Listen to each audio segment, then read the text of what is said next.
That joke sucked. Oh. Sorry, he f***ing started it, dude. Man, this is gonna be a good one. Oh, he has less of a line than anyone I know. Do you have any idea how hard it is to make the host of this podcast speechless? Give it up. Give it up. Hey there, guys. Welcome to the Unsubscribed podcast. I think for the first time in the history of this podcast, we're going to be doing a bit of a content disclaimer for this episode. Today, we're going to be interviewing Jody Plauche, the son of Gary Plauche. You might have seen the famous viral video from back in the day where he took out that karate instructor with a .38. We're dealing with a lot of things that are sensitive subjects, and how Jody dealt with them is through comedy, and we always preach that is an amazing way to do it. I feel like it was a great episode. Jody was a great guest. But if you're sensitive to stuff like this, maybe it's appropriate that you find a different episode to watch. And if you do want to watch it and deal with a little bit of gallows humor that we're going to throw at you today, we would really appreciate it if you stuck around. Enjoy the show, guys. Stop rolling. You get what you deserve. All right, I got two. Okay, one is maybe you can give away to like one of your viewers. The community? You got close. Good for you, bud. I got my little brother to sign it. I signed it. My mother signed it. My sister signed it. My that's older awesome. brother didn't sign it because he was out of town. It just came together too quickly. So this is for one of your listeners. We're going to give that away if you leave a comment on the video. Yeah, and absolutely. Then And we'll What sign was the it. most offensive Yeah, comment? we'll pay Then they'll select the winner. Yeah. Okay, let's not do that. Why are they all flying like Cody? Hi, everyone. Welcome to another episode of Unsubscribed. How dare you stand where he stood? Today we are talking about mathematics With and Jody equations. Plauche. All right. Judy shit. Plauche. Did you just? Nope, it's not cracked yet. But it's I leaking. heard it Let's leak go. out. Let's go. All right. 3, 2, 1. Oh wait. Hey. Y'all didn't tell me to do it in the microphone. We did not instruct him properly. Instructions are clear. That's on us. Oh, mango. Damn it. I wanted blackberry. Doing the thing? Doing the thing. Yes. Hi, everyone. Welcome to the Unsubscribed podcast. I am joined today by Eli Double Tap, Jody Plauche. Jody Plauche. Nailed it. Brandon Herrera, myself, Dalton Operator. Thank you so much for being here. What's up, everyone? Hey, we got a boy back just like a couple weeks after Father's Day. Yeah. Yeah. How That many was weeks? kind of wild because you were the dream guest for that video. It was just like super last minute, and then you reached out afterward, and I was like, yes, absolutely, we'd love to have you on the podcast. No, I just woke up and go to my normal routine, tigerdroppings.com. I'm going just to get the news, and all of a sudden someone on Father's Day posted a video, and I click on it, and I'm like, that's funny. Like, what was the final conclusion? Was it a good shot or not? Well, we were mostly able to replicate it. We were just saying like only have the only thing for me that was kind of crazy about it as like it being a good shot is how close everybody else was. The other officers, the guy recording it, he had to be precise with that shot because if he wasn't, collateral was a problem. Yeah, the other cop that was walking next to Jeff whenever my dad shot him, he was none too pleased with my father. Yeah, it was a little close. Man, I Yeah. just got my new shirt on. Oh, There's no. blood splatter on it. And when you hear the shot go off, you hear him go, God damn it, Gary, why, Gary, why? So And he was the one. Well, Yeah. no, he's not the one that said it. Oh, okay. The one that said it, but when he goes, God damn it, it's like paperwork. Oh yeah. See, that's the worst thing about being a police officer. It's not like shooting people or seeing death. It's the goddamn paperwork, dude. He was like a long trip from California. He's getting back 9 o'clock at night. He's ready to go have his nightcap. Now all of a sudden he's got to go bring daddy's ass to jail. He wants to have a whiskey. He wants to see his wife and his kids. And I was like, But he was "Fuck, ordering dude." pizza. So whoever, no, I'm kidding. He was talking to his best friend. Okay. Damn, we jumped right into it. I love So it. for those of you who don't know the story, Jody, would you like to kind of do a brief breakdown of what exactly was what happened? All right. When I was in 5th grade, my mother enrolled us in karate, and we took karate lessons from a man named Jeff Doucette, who was a pedophile, and he groomed my family. He groomed me. He tested my boundaries. Obviously, I passed the test, so he started abusing me for about a year. He started it was like April of '83. We were in a karate tournament in Houston, and he was like, "Oh, come here, I'm gonna suck your tonight." And he had been touching me. But this time I was like, why the hell would you want to do that? And I'm going to tell you something right now, because it's been very popular on the internet lately. But that Hak-2 is not good when all the other kids fall asleep and your karate teacher's the one doing it. Oh, I like this. We're gonna go dark. I tried so hard to keep a straight face through that. I was holding in the jokes. I was like, Eli, behave. I was like, we don't have to behave. Not around like, me. Shit. I just like that's what it's like. Karate term. He's like, bro, I'm gonna turn you Super Saiyan. Hak-2. You're like, shit. Well, this is another one. So then he did that for about a month. He performed oral sex on me for about a month. They're uncomfortable. You set the stage. I was like, yay, he's Eli's extra like, gangster now. All right, so then, like, it would have been a month later, that's when he actually started having with me. And the first thing he used, and I noticed this when I went to the bathroom a little while ago, for lube was soft soap. And that's what y'all have in there. We're just giving you PTSD flashbacks on accident? Yep. Oh, God damn it. So then, so he did that pretty much. He'd perform oral on me, and then he'd have, and that went on until he kidnapped me. And then he was eventually caught, for those who don't know. And I was brought back from California on March 1st. Actually, I flew into New Orleans. And 2 weeks later, on March 16th, they were bringing Jeff back from California. And someone at the news station, my dad used to work for that news station. My dad drank beer every day about a half a mile from that news station. He was on our bowling team. And the program director, his name was Bob Shadell, he goes, hey, Gary, when they bring your boy back? And my dad was like, well, ain't gonna fucking tell me. And he goes, I think he's back already. And Bob's like, no, he's not back. I think he's coming tonight. So he goes over to the old payphone booth like Superman gets into.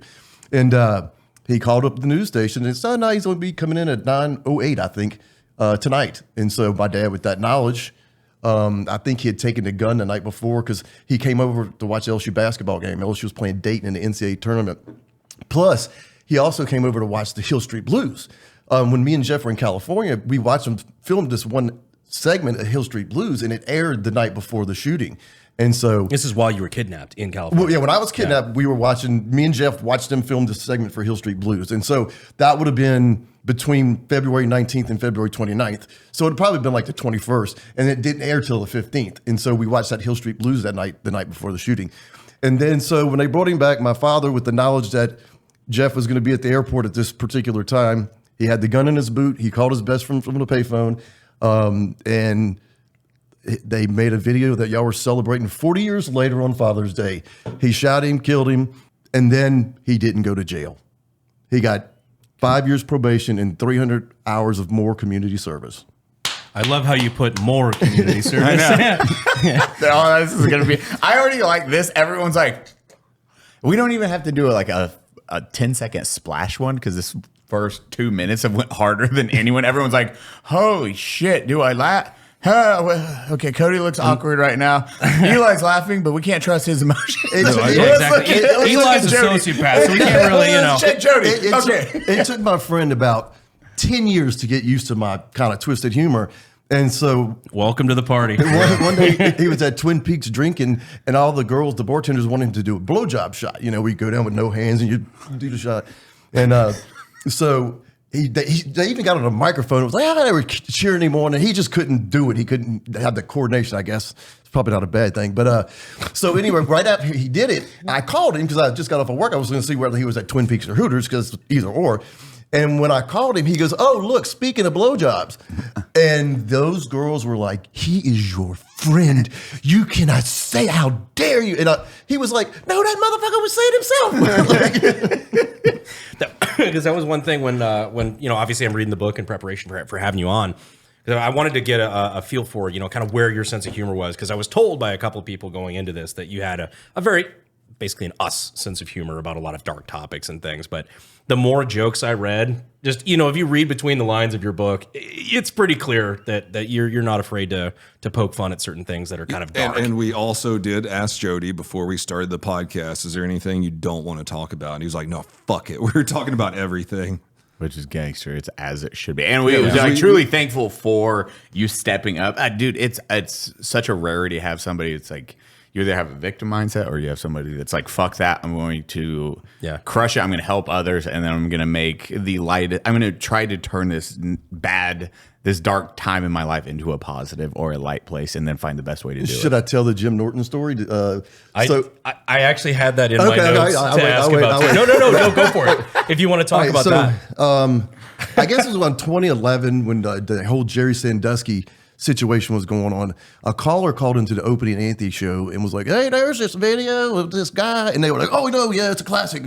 And so they were talking about it. And Jim has this character called Uncle Paul, who's a pedophile. So as they're talking about it, Jim's going, yeah, that's my karate friend. We do judo with the kids. Yes, we lay on the mats. And so anyway, so they knew the story. So I went and saw Jim in Dallas, and I didn't say hey to him. I got a picture with him, but I didn't say. I emailed him. I said, hey, I went to your show last night. I'm the kid that his father shot the guy. He's like, man, he was next time you come up to me. So a year later, I go see him in Dallas again. And so how he would do it, he'd have a line of people, and he'd have his guy take the picture. So it was boom, boom, boom, and then he would upload the pictures to his website, and then you just go a couple days later and go get your picture.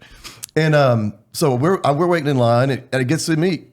And I'm like, Jim, I'm Jody. I'm the kid that was kidnapped. My father shot the guy. He gets out his phone. There's a lot of people. He gets out his phone. He's like, come on, let's take a selfie. We're going to see Anthony. So I go see him in New York City. So me and Jim, we had experiences. I've seen him other times too. And one time I went and he's like, hey man, you look like you lost weight. So me and my friend Tiffany go to this place called the Fat Black Cat, where he was trying out a new hour. $5, 2-drink minimum, which is not a problem.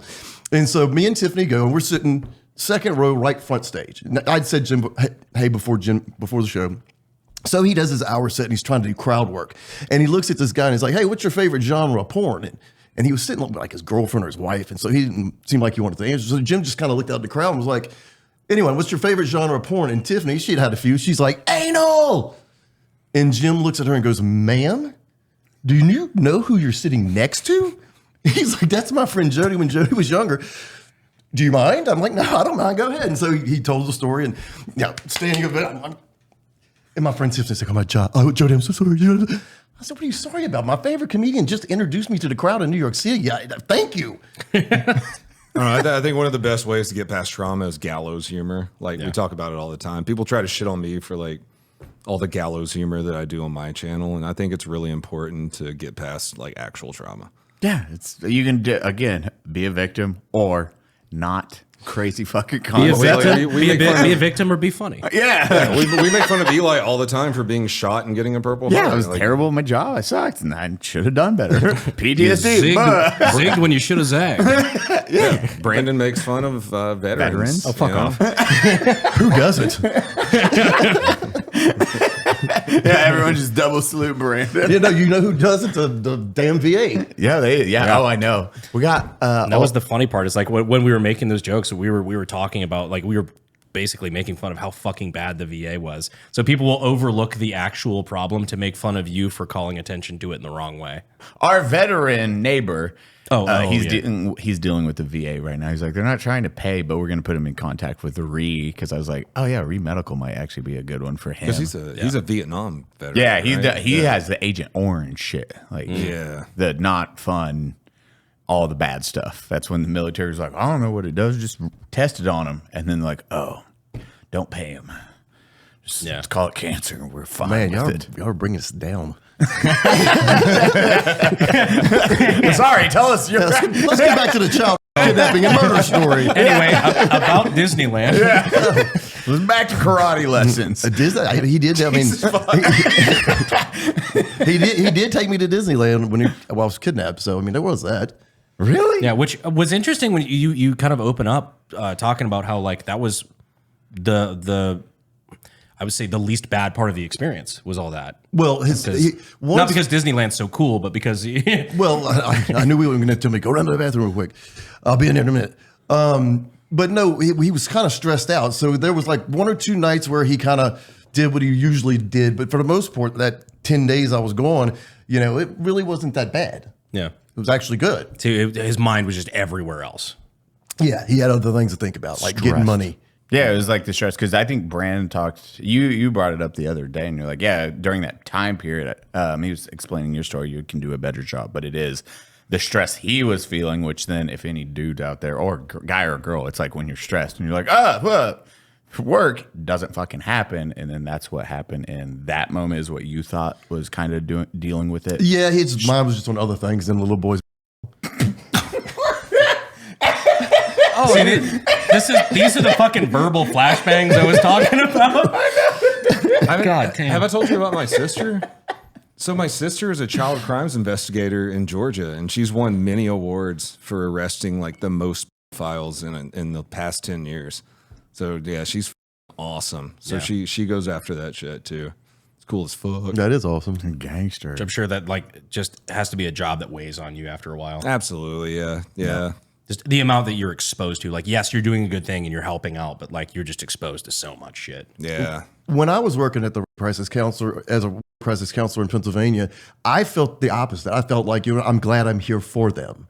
So maybe your sister has that mentality, like, okay, you know what? I want to be the one to fight for you. Yeah, for sure. So like she did child crime investigations for a couple years, and I could tell it was weighing on her a little bit. So like I hired her to come work for me for a year, and she just wanted to go back and do that so bad, just like to help the kids. That's awesome. That's as it should be. It's that, as you say, when you deal with it or you've seen the difference you make in that field, it's like, hey, I'm working for my brother. Awesome. Fucking great. Still not my calling. I need to go back to that, even though it's stressful. Because I was paying her more than she was making as a police officer, but she just had to go back because she felt like she was, she had to help kids, and she went back and arrested like 200 more files, like stings and stuff like that. Which is awesome if you think about like the butterfly effect of that, like how many people were saved because of that. Yeah, of course. Yeah. God, what was that? There was And generationally even. Mm-hmm.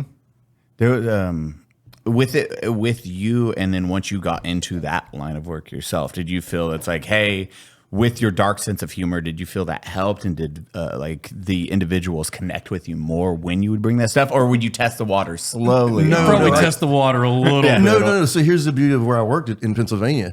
Victim Services Center of Montgomery County Incorporated in Norristown, Pennsylvania. Throw them a little plug. But I could not share my personal story. So if I'm going out at a high school and I'm talking about date safety and, don't drink, they'd always ask, did anything happen to you? I'm like, when I was in college, I was in an organization called Men Against Violence. So that made me want to do this more. But now whenever I speak, I can definitely share my story, and I try to share it as much as possible. So I'm here.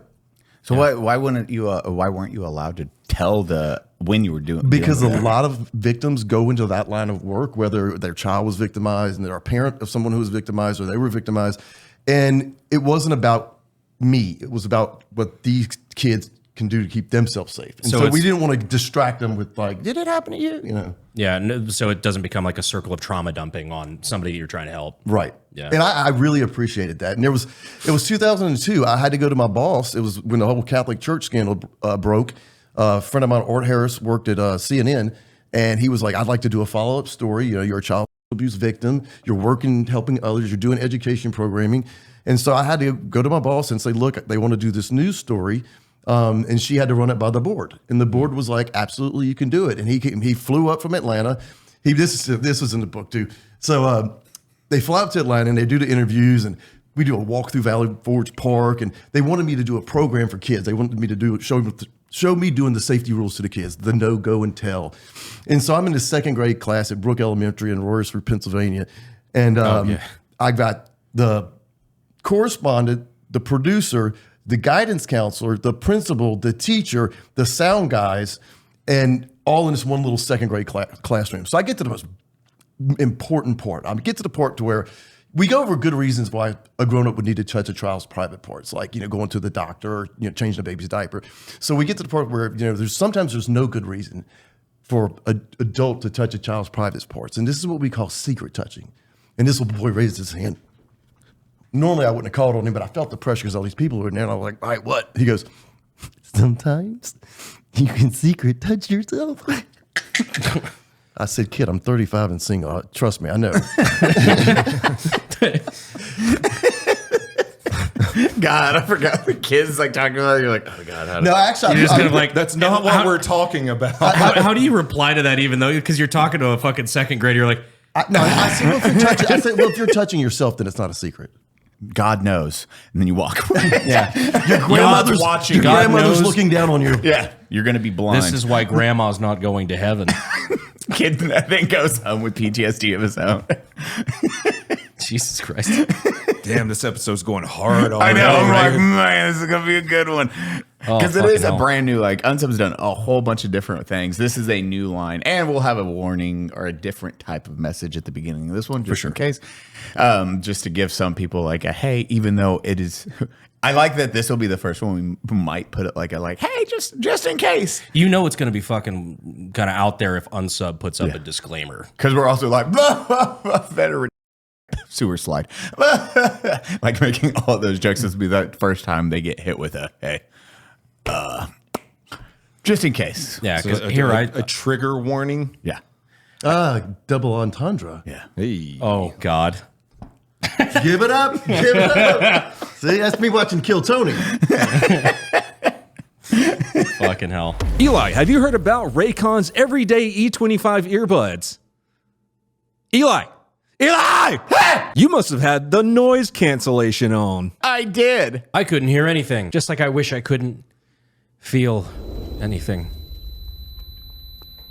Oh, you mean these ones? Yeah. And I also thought, whoa, those are the same audio quality as the big guys, but for half the price. But if you haven't pulled the trigger on these little guys, do it. Plus, they have a 32-hour battery life, meaning your days of raw dogging flights are over. And 10 minutes of charging yields you 90 minutes of battery. Wait, it has a quick charge function? That's what I just said. Also, RAYCON just launched their updated models of the everyday earbuds. Weatherproof and or sweat resistant. I actually use these over anything else just because they're tiny every freaking gym session. I use mine for everyday chores. Like, Ignoring the SWAT team at my door. their upgraded model will blow you away. You're going to be asking yourself why you didn't check them out sooner. RAYCON offers a 30-day happiness guarantee. So what are you waiting for? Call to action. Go to buyraycon.com/unsub to get 15% off of your order plus free shipping. That's right. You'll get 15% off and free shipping over at buyraycon.com/unsub. There's a bunch of stories in the book that I really enjoyed too. Like shit that like it wasn't even because you know I knew the story going in, or at least I thought I did.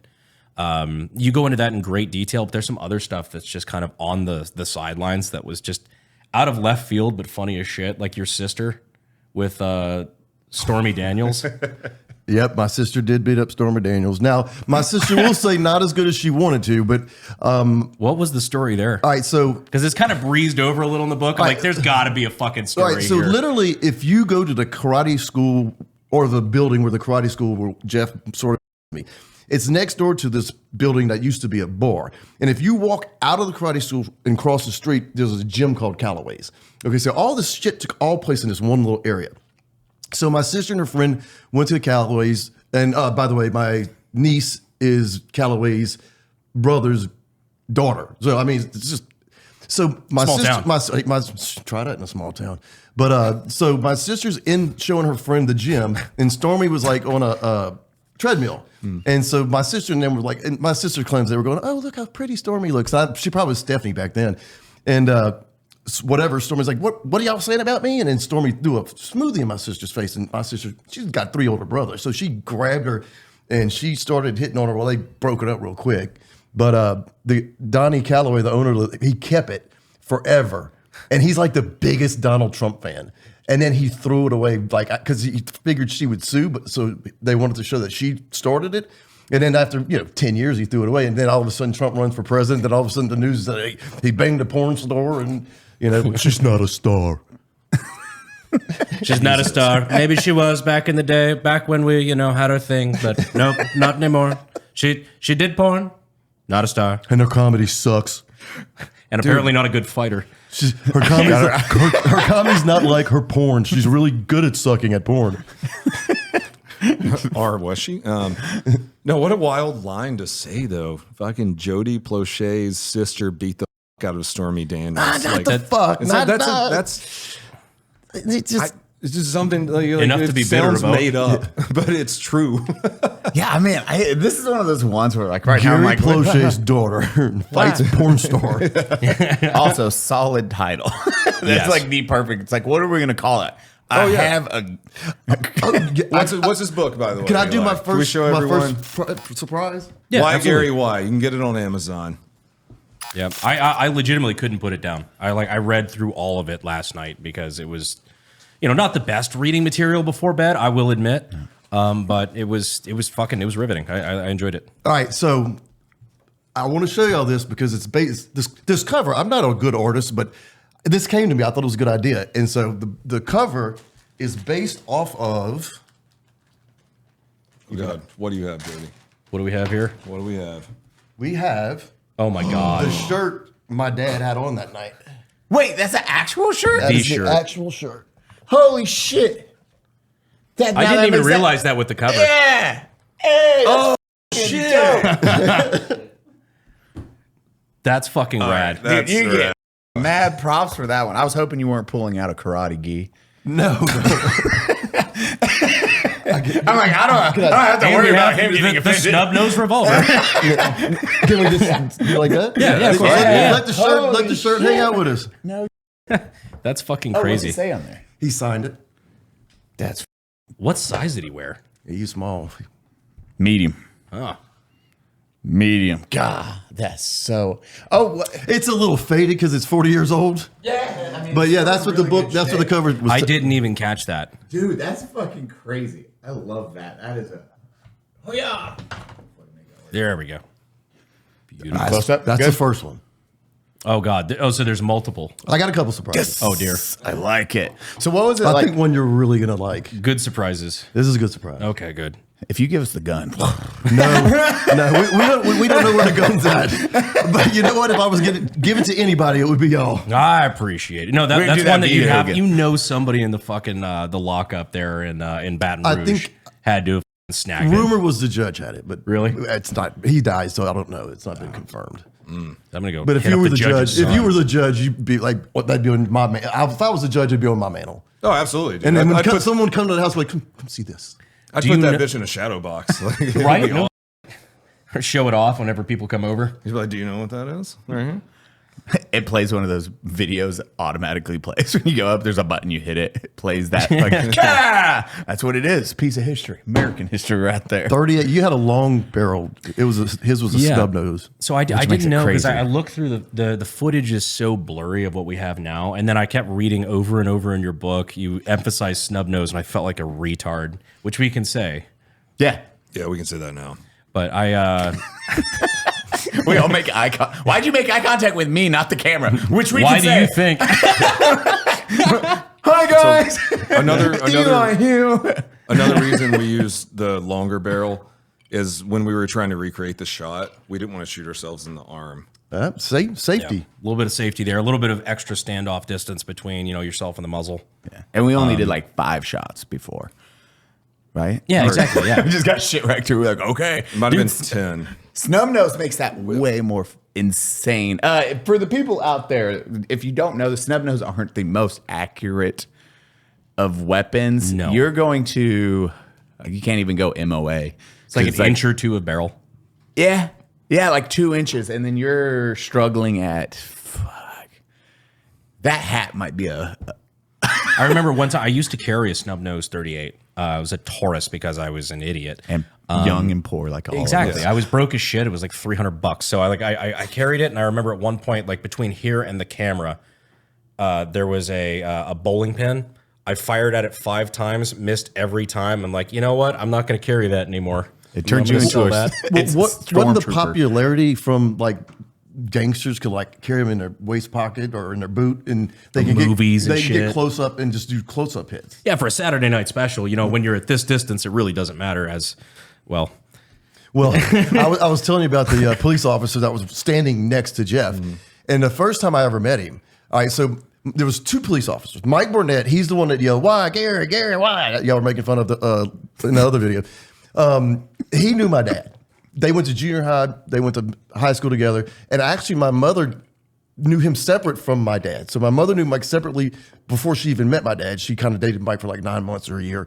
And so that's why he was her first call, because he worked for the sheriff's department whenever I was kidnapped. And so I see Mike at an LSU football game.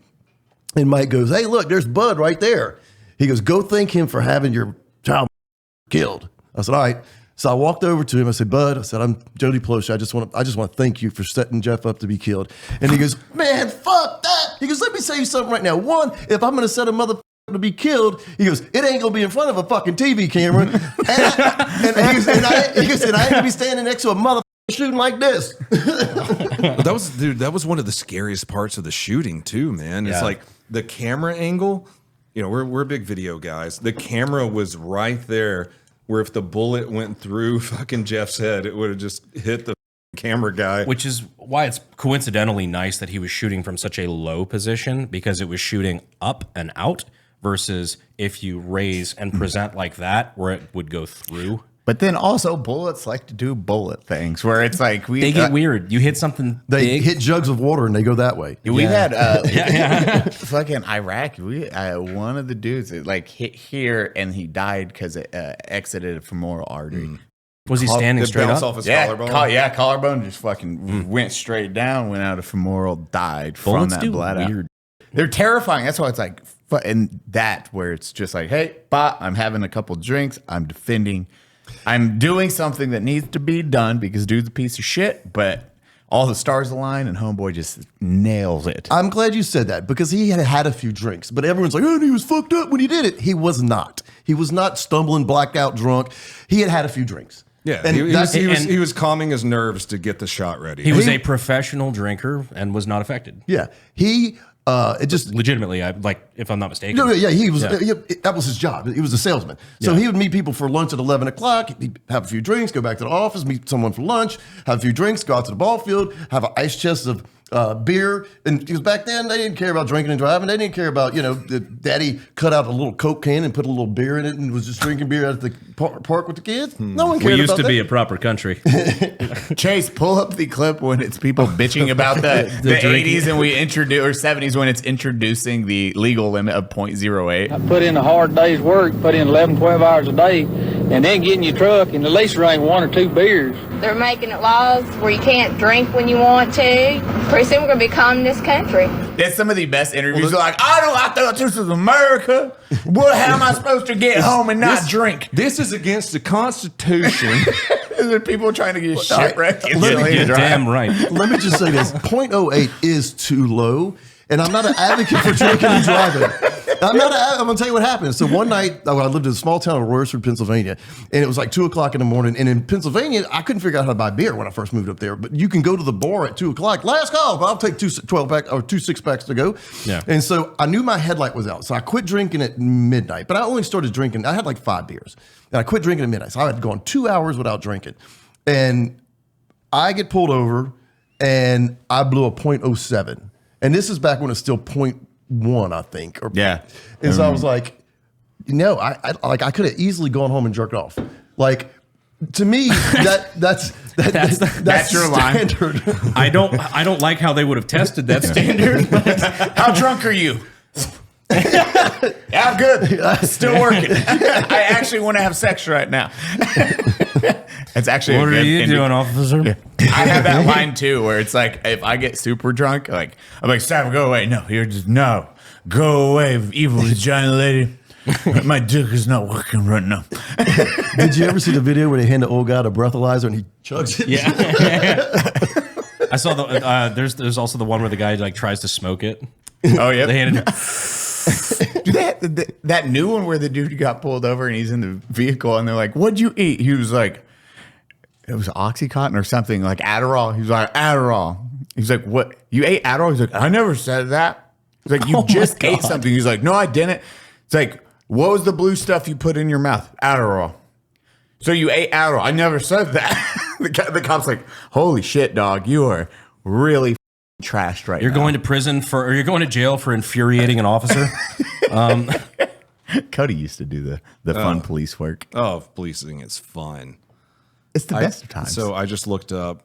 Have you ever gone to Urban Dictionary? You know what that website is? UrbanDictionary.com? Yes. Okay, so something fun we like to do every once in a while is look up the word dirty and then your name. And so I just looked up what a dirty Jody is. That one sounds real gross. So a dirty donut. Can I take a guess? Go for it. You put on a karate uniform. I was about to make Jesus the same Christ. joke. I was like, I hope there's a kata form in He's this. doing it again. Jesus Christ. So a dirty donut is when you lick an officer's asshole to get out of a traffic ticket. A dirty Jody is a woman who loves cuddles with her girlfriend, wife, and enjoys watching erotic horror movies until they both fall asleep. I wasn't expecting That's that. That was kind of disappointing. I know, right? right? I thought it was gonna looking go for way something harder way than that. better. I thought it would like go somewhere where like the guy that comes home and fucks your wife in the butt. Yeah, like a Jody. You know? A dirty Jody. Literally, military Jody. Yeah, military Jody is that is the. When I heard your name, I was like, oh man, military Jody. It's a famous name. It's the dude that cheated. Hold on, let's do Dirty Brandon real quick while we're on the God. topic. When your girlfriend gives you a blowjob immediately followed by a hand job and swallows both times, decent. All right. I'd be sensitive. I was gonna say, yeah, that's Oh, why are you touching it again? Stop. Give me 10 Dirty minutes. Brandon adds snowball. Yeah. Brandon loves You snowballs. haven't seen Clerks. no. Brandon, do you have snowballs? Brandon, do you like snowballs, right? You're talking about like remember 1990 fucking, what was that? I've only seen Clerks? snippets of that. Brandon's like, Basically- I hate him. Do I like him? I don't know. Brandon wasn't born when Clerks came out. Well, What was it? Clerks. 95? was it? It was like 90. Clerks is older. That was his The first first Clerks? movie. I was in college, so it was probably 94, 95. That was his first movie. Yeah, Kevin Smith's first So movie. basically, 1994. I was not born. a guy comes into the little shop where he's being a clerk at, and his girlfriend's there visiting with him. And so the guy leaves, and she looks at her boyfriend, and she goes, "Yeah, he likes to get his." And whenever he in your mouth, he likes you to spit it back into his mouth. So that's a snowball. Yeah, no. And so, I was hoping you're like, yeah. so oh yeah, no, yeah. So the boyfriend goes, "How do you know that?" She goes, "Well, I sucked his." And she's like, he goes, "What do you mean you sucked his?" And again, this big like he's freaking out, and she goes, "He's like, how many did you suck?" And she goes, 36. He goes, including mine. He goes, 37. It was the one. Try not to suck it. Go to the parking lot. Yeah. Okay, I have seen this bit. That is where that comes from. Hey. God. No, I just know the clerks too. Like, we're taking it back. Oh yeah. Do that. We can't even begin to quote that bit. No, there's like certain bits where we're like, Hold on, I'm going to start floating. Pepper box is still nothing. Speaking of which. Floating or what? Yeah, speaking of floating. So we do a thing. I do feel like that says something about your book, that the hard R, when that gets mentioned, is the least jarring part of reading it. Oh, I was like, yeah, if people don't want to hate Jeff for being a pedophile, he's also a racist. Go right before we go into that. What was the like? You're winding up this. They leave, or he takes you. You get kidnapped, and then acquired, or they find you. Is like all of that, and you probably talk about it in the book. Brandon will know. What was the psychology on your point in that? Were you just like, hey, you're young, you're 11 at the time? Yeah, I was 11 when he kidnapped me, but you got to realize I had been victimized for a year. So Well, I've that's been why you're not getting manipulated, like, controlled. Exactly. That's why I want the audience to know. We talked about it yesterday. It's the idea of when you're young and depending on what your parents tell you and all these different things is how you get like you're just not in the know, like period. And you don't feel like you have any sort of control. Yeah, you have an adult and you're going to trust them and you're going to be like, oh, okay, well, they said it's okay. And I've never heard this is not okay. So I'll just assume this is fine. And you're not going to know why. And that's how kind of the control starts and the grooming and everything. And as you said, it was the no-go or you passed the test. Technically, you failed. Like, the first time I recognized the fact that he was testing my boundaries, and this is very common with files, is he let me drive. So now I'm sitting in his lap and he's putting his hands in my, private area, but it's only briefly. It's there and gone.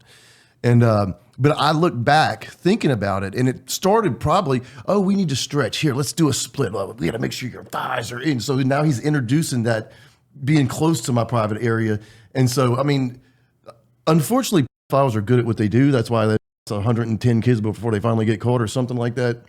Stat guy looked that up, but I mean. Unfortunately, that's the case. But from you telling your story, you've helped so many people come out and actually impact.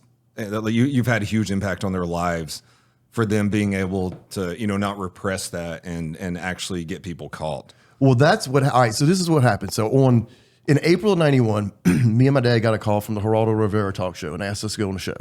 And so I'm thinking, fuck yeah, free trip to New York. Let's go. We're going to go to a Yankees game. Me and Daddy to a Yankees game.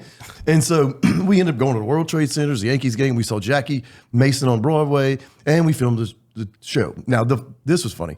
So the first question from the audience to my dad, this old man looks at my dad and he goes, how do you trust yourself to go into a public building and start blasting away? Well, the Yankees are not the same as we are. And so my dad looked at him and he goes, when I looked down the barrel of that gun, I knew exactly who I was hitting. So anyway, we go to commercial break. I look over. Damn. Daddy's still looking at that motherfucker. I said, Daddy, stop. Yeah, I mean, seriously. He was staring him down. I didn't blast away. I blasted exactly one time. Wait, so there's a weird connection. I'll tell you later. But so they filmed 2 shows that day. Okay, the first show was called The Day the Music Died, and they had on Buddy Holly's wife. They had on Peggy Sue, like who the song was written about. They had on Richie Valens, the real Donna, and Little Richard. So I got to meet all these people. Okay, and that day, that happened. And well, the show didn't air until like a couple months later. Yeah. Well, when that show aired, Mike Burnett calls me up and he said, look, I got to let you know this. It's going to be in the paper. It's going to be in the news. He goes, we had just arrested this pastor who had been abusing these 2 boys. And the boy said he saw you in Geraldo. That gave him the courage to come forward. And so I was like, damn, you know how people go, I can just help one. I helped 2 and I wasn't even trying. I was like, going to the Yankees game. So that's the moment when I decided, I was going to speak up. I'm going to write a book. I'll talk about it. I'll share my story. Because, someone needs to hear it somewhere. And you've dedicated more than that, like more than just one offhand appearance on Geraldo. You've spent, what, 30 years now? Yeah, first 30 more.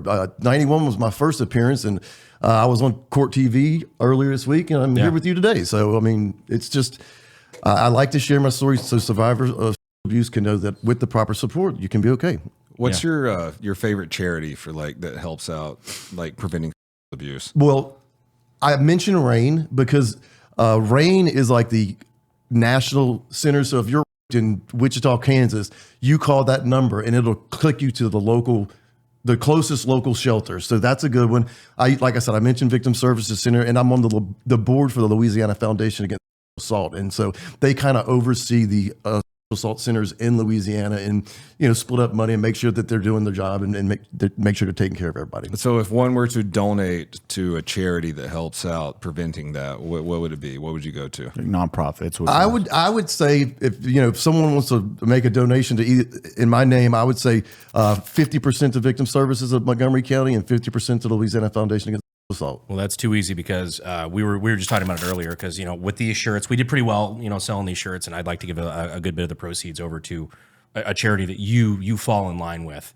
and make sure that we can help the people that are, again, because there's the cool part of it where it's, oh yeah, well Gary killed the guy who did all these things, the vigilante part of it, and every dad in the country is like, yeah, but then there's also the other side of it, and where you need to be able to take care of these people, and so we'll be donating a good bit of the proceeds that way, and I think you were going to match it. Yeah, I'm going to match his proceeds that he donates. So you go to one, you go to other. Yeah, that's too easy. All right. Oh my God! Yeah. Since you brought up T-shirts, hold on. All right, let's go back to the bag. Oh no, God, these guys are pieces of shit, right? Just charity donations, helping people. Chaotic, Chaotic.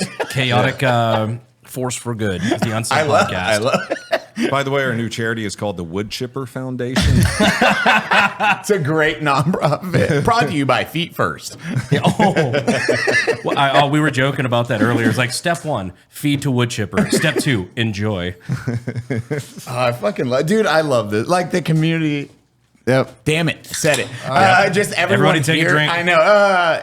It is even that. It is. The guys had this idea. He went to the restroom and they were like, hey, we're thinking about doing this. I'm like, God, you guys just kick so much ass. Having friends that do that, where it's unprompted and they just looking for a good cause, and having this built around that now where we are fucktards, but dear God, do we do it just the level of good everyone, all you are doing, all you guys, it's just it's a blessing. It's a good community. Okay, what'd you bring? What'd you bring the boys? So my sister and my ex-girlfriend, they designed their own shirt too. And so and actually my sister bought your shirt. Oh, really? Oh, well, She brought a couple of she them. didn't have to do that. We could. She brought a couple of them. I know a guy. So I brought y'all some of my sister shirts. So here is Try That in a Small Town. My dad's signature, established in 1984. I got that one. That's awesome. It's like a Brandon color. You won't wear that one. Oh, he won't with a. Brandon doesn't wear black shirts. It's one of my. It's an autism thing, but So, yeah. He's retarded. The front of this one, we got Why Gary Why, the Baton Rouge, and on the back you got the 40th anniversary. Oh, that's dope. That's fucking great. So let's see, I think it's the same as the other ones. But anyway, I hope I got the right sizes. Y'all divvy them up how y'all please. That's awesome, man. Well, thank you. Fuck yeah, dude. Where can we Thank you, find those bro. at, Jody? You know what? I got that too. Where did I put my phone? Where did I put my phone? You were charging it over there, I think, yeah, right? that's right. Or did you? No, it didn't charge. Is it down there? Where is I'll it? make sure I get it to you, and y'all can provide a link so people can go and order them. We got you a yeah. shirt that says, let me find it. It No, says, ask me how I earned my black belt.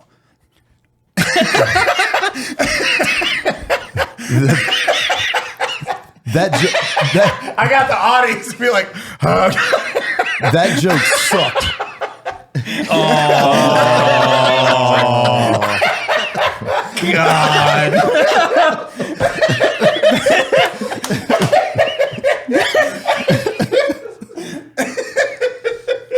All right. I don't know what to fucking laugh at. Technically, it was a brown belt. Oh, Jesus. God. This is where you feel guilty for laughing. You're like, yeah, fuck. oh, I'm so happy. My girl was sleeping in the other room when I was reading it. There are several quips that you make in the book that are to that caliber that I've just like trying not to do a spit take in the kitchen. I was like, Jesus Christ, I was not prepared Like for how I that. know I'm not gay. Yes, yeah. You want to tell that story? Hold on, I missed out. Oh, I need to hear this story. Oh, God. Holy shit. Should I laugh at this? He's laughing. So I'm Dude, like I feel like that meme where it's like God's like, or Jesus is looking over my shoulder like, you better fucking not. Connor's in the background just like staring at the floor. So the first thing people like are, how are you doing? I'm doing well. Are you married? Do you have any kids? No. I walk around the house talking baby talk to my cat all day. So they're wanting to know if I'm gay or not. And I tell them, I say, look, I sucked the dick and didn't like it, so I know I'm not gay. Hey, that's better than most of us. How do we know we're not Are you gay? sure? Eli's on his fifth dick and he's like, I'm still not sure. Yeah. I'm tossing it up. Questionable. Guess I'll try again next week. That one Tomorrow. tasted funny. Jesus. I like Cody right now is like, I'm uncomfortable.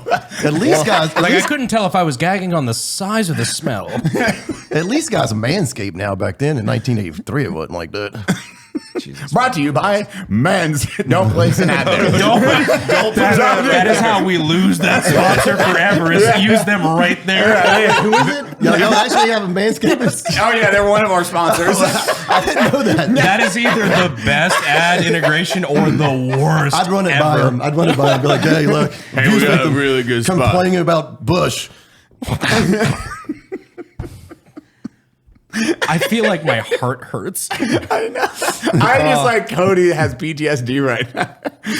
Bro, I almost Fucking I planned out the murders of so many files when I was a cop. I was like, I could totally get away with this. This is good. I probably shouldn't go into detail about No. No. But I mean, we're all just waiting on the moment we get that cancer diagnosis. It's like, Yeah, that's what we're waiting on. No, yeah. See, there you go, dude. When I get twice now. when I get that fucking terminal disease diagnosis eventually, it's going to be a hard time for any files out there. Like, it's going to be bad. They're Can Damn it. can I say one thing? Make sure they're offending files. I know you're like, wait, what do you mean? Oh, I gotcha. Yeah, I mean, like make not sure just people with proclivities, but people who have acted. actually yeah. abuse yeah, children. no, it's When Cody started his crazy business of podcasting, you know what he didn't think about? Merchandise. But now he's selling what? Merch. And it couldn't be easier. All because of Shopify. If you've shopped on bunkerbranding.com, you've used Shopify. Shopify is a global commerce platform that helps you sell at every stage of your business. From the launch your online shop stage to the first real life store stage, all the way to the did we just hit 1 million orders? Exclamation point. Shopify's there to help you grow. From their all-in-one e-commerce platform to their in-person POS, that means point of sale, wherever and whatever you're selling, Shopify's got you covered. Once you start selling, Shopify makes getting paid simple by instantly accepting every type of payment. Shopify helps you turn browsers into buyers using the internet's best converting checkout, up to 36% better compared to other leading commerce platforms. And sell more with less effort thanks to Shopify Magic. Your AI-powered all-star. Shopify powers 10% of all e-commerce in the United States. And Shopify is the global force behind Allbirds, Rothy's, and Brooklinen. My favorite companies. What is that? No clue, but they also power millions of other entrepreneurs across 175 countries. Because businesses that grow with Shopify. Sign up for a $1 per month trial period at shopify.com/unsubpod. All lowercase. Go to shopify.com/unsubpod now to grow your business, no matter what stage you're in. Go to shopify.com/unsubpod. Do you have the numbers? Actually, that's a really good number. What is the statistics of the individuals that is like, hey, I'm not acting on it, but it actually goes through? Because it has to be pretty high of a... I don't know what the numbers are, but anybody out there, go Google it. I don't know if that's a number you could really know, because like how many fucking people who would would ever admit admit it? that? Yeah. See that kid? Yeah. There's a lot of people who get caught, but there's not a lot of people that would ever admit to having those sort of, fantasies or anything. Yeah, well, it's that weird... and it's a weird spot. Actually, you know where he would make a killing? On Twitch, doing that new Twitch wave where it is the guys catching files. That's and on they, Kick. It's gotta be on Kick. Dude, it is fucking... Well, our Like friend to Alex, catch a predator. Yeah. that came to range day, the big dude. Rosen? Yeah. Yeah. Dude, have you seen this? I've seen To Catch a Predator. Well, so they're doing it on their live stream. This is Kick, Twitch, mostly on Kick now. These dudes will act. Some get arrested, and there's some baller arrests. One was like a 30-year firefighter, and then a police sheriff of 20 years got arrested. So they got caught. And it's Twitch streamers kind of doing what Cody's sister did. They are posing as little kids. They meet up with these individuals, but they're streaming it live. And then they meet up. The guy doesn't know what's going on. There was thousands of live views. And then they show up. They're like, hey, what's up? Hey, we'll not get the cops involved. Admit what you fucking done. And most of the time, they get their ass beat. I don't know if you guys have watched how violent it is now. Dude, they beat the fuck out of these. I like it better when they get the police involved and they do it the proper way. do it the right way. Yeah, because like there's a couple of them where they just like Vitaly, that guy's a fucking the guy who was on drugs and beat the shit out of those women. Like stuff like that. It's like, okay, you're doing that for clicks because you're a piece of shit. But some of the guys are going after people the right way, and it's. I mean, I have a hard time saying anything bad about it. They do it, as Brandon's saying, is doing it the right way, and a lot of the times they still can't because a police officer wasn't involved. Yeah. Like, we cannot prosecute, and we've handed over everything. We can't do anything with it, though, so we're just stuck. But some lead to arrest, and then on the flip side, though, the crazy ones, they made one crawl through glass. Did you watch that? Yeah. Bro, like, they're like, okay, here, admit it. I'm going to kick you in the face until you stop lying. And they kick the dude in the face until he's like, tells the truth. Like, yeah, I was trying to meet up with a 13-year-old boy. It's like, okay, now they throw glass on the ground. And they're like, crawl through that. Go. And you're like, holy shit. And again, though, like nothing happens. They get off. Yes, their face is remembered for 2 weeks. Disappears. Yeah. There's no crime. I got to be honest. It wasn't said in front of an officer. So yeah. I got to be honest. I wish my dad would have went about it the right way, to be honest with you. Yeah. He should have hung up the phone first.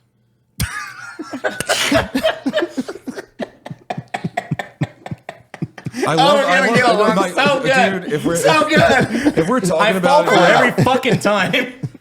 It was just like the most respectful thing. Brandon and I were talking about it. It's like taking your shopping cart back. Your dad hang up the phone. Wait, was that was you that asked that question? I bet Gary Plauche brings back a shopping cart because someone put that on Twitter and I commented on it. Yeah, because he did the deed and then he hung the phone up and then turned around. Yeah, he just gave up. It's like, wow, he's so respectful. I did what I'm here to do. I'll tell you a cool thing about the video, though. If you watch the unedited version, at 1 minute and 4 seconds, you see it kind of fuzz. The cameraman was smart enough to take the tape out. Yep. Put a new tape in. So if the cops were like, we need that tape, he was going to take the tape out of the camera and give it to him, but he had the shooting in the bag. What a stud. Holy shit. That's smart as Bro, that's a professional right there. Especially He's at like, that time. this is my payday right here. Fuck yeah. God. And then you learned all that. What was that experience? Man. You please rephrase. No, not the. Wah. That was a dark one from you, Brandon.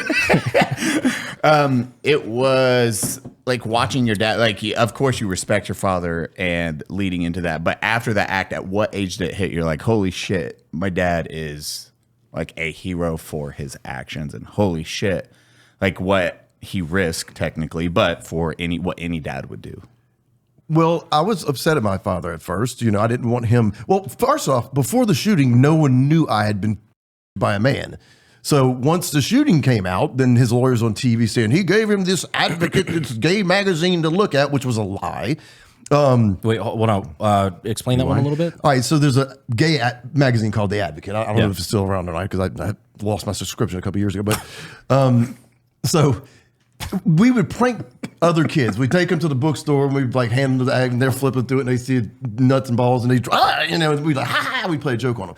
So my dad's lawyer was on the news going, he was giving Jody the Advocate and that didn't happen. That your father was? No, or my Jeff dad's was. lawyer was saying that Jeff gave me a gay magazine to look at, which was not true. Okay. But it wasn't until Daddy shot Jeff that people found out what happened about me. So at first I was upset at what my dad did, and I was upset that Jeff had died because I was under coercive control. If you watch the video when I return, I don't hug my parents. My arms are in my windbreaker. I look like a motherfucker that had been abused for a year, and I acted appropriately, or how an abused child would look.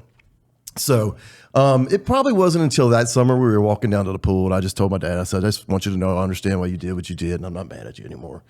And he was like, okay. And then we just kind of got back to normal. Because that's an element of of things that I guess I didn't really consider because everybody sees the video. They everybody, good guy, do good thing. And that's as surface level as most people get. When I started reading your book, that was when I guess I knew, but I didn't consider that, this was not only a longtime friend of yours, Right. but also a friend of your dad's. Yes. Like your dad was shooting his friend. Yeah. And that's a deeper element to it that like, was it the right thing to do? I mean, who might argue, but like, it's a deeper thing that most people don't consider. Yeah. They just see the video and go, Father of the Year for 40 years. Yeah. Yeah. Well, but it goes a little deeper, I think. It is. It's a very because how long were they friends at that point? Your dad. All right. So we started taking karate and Jeff was be invited over to the house for our family gatherings. He spent the night a few times and there was one night when he stayed the night over and we brought him back to the karate studio because that's where he stayed most of the time. He lived there. And, my dad let him out, and we're driving down the road, not far from where Sissy fought Stormy, and he starts crying. And I'm like, Daddy, what? And he's like, he's so pitiful. And so my dad turned the car around, went back, got him, brought him home, let him shower, gave him clean clothes, and took him to my grandparents' house where we ate Sunday dinner every Sunday. And my dad had felt bad, kind of like, okay, Jeff, you got to go. We're going to dinner. I mean, yeah. So he shot a man who was once his friend. And then what was the point of like his childhood? What was his like? Hey, did you get more of a backstory on like his childhood? Yeah, he admitted, I think, on the flight home to the police officers that when he was younger, he was trafficked by his mom. So, and I do believe that. I believe that to be the case. So I'll share this with y'all. On the 40th anniversary of his death, which was March 17th, 1984, I was in Austin seeing Jim Norton at the Comedy Mothership, and that was on the anniversary of the shooting. So I drove back home from Austin. I had to go through Vinton, Louisiana. It's the first or one of the first towns you come to when you cross over the state line. And I was like, fuck it. I'm going to go to the cemetery where he's buried. And so it For the first time? For the first time. And there was no like spiritual cleansing. It was none of that bullshit. Part of it had to do with I have an idea for the documentary if we get one made. So I wanted to kind of like check it out. I didn't go look for his grave. And the reason why I didn't is because there was somebody visiting a grave and I didn't want it to be his and be like, oh, I guess why he's here. Oh, God. But I did have a little victim advocate in me that did have a little sympathy for like 7, 8, 9-year-old Jeff who was trafficked. You know, it doesn't excuse his behavior or what he did to me and other kids, but there was that little bit of sympathy for the kid Jeff, not for the man Jeff. Yeah. Let me know where that grave is so I can go fucking piss on it. No, they were like, oh, he would like that actually. He would have paid you extra $50 or given you an extra quarter to play video games. His grave dispenses a black belt. Jesus Christ. Hell, Is this the darkest episode we've ever fucking done? I don't know, but this is He the one I makes the feel jokes, the and worst I'm like, about. okay, I'm allowed to make the joke. Jody started it off. I know. So we're good. That's how hog to it. What's hilarious is as uncomfortable as we are, like we are way more comfortable than the average person because we're just used to dealing with all this dark shit all the fucking time. Take people out there, just take a picture of your face watching this episode. People ask me all the time, like y'all ask me, is there anything off limits? I'm like, no.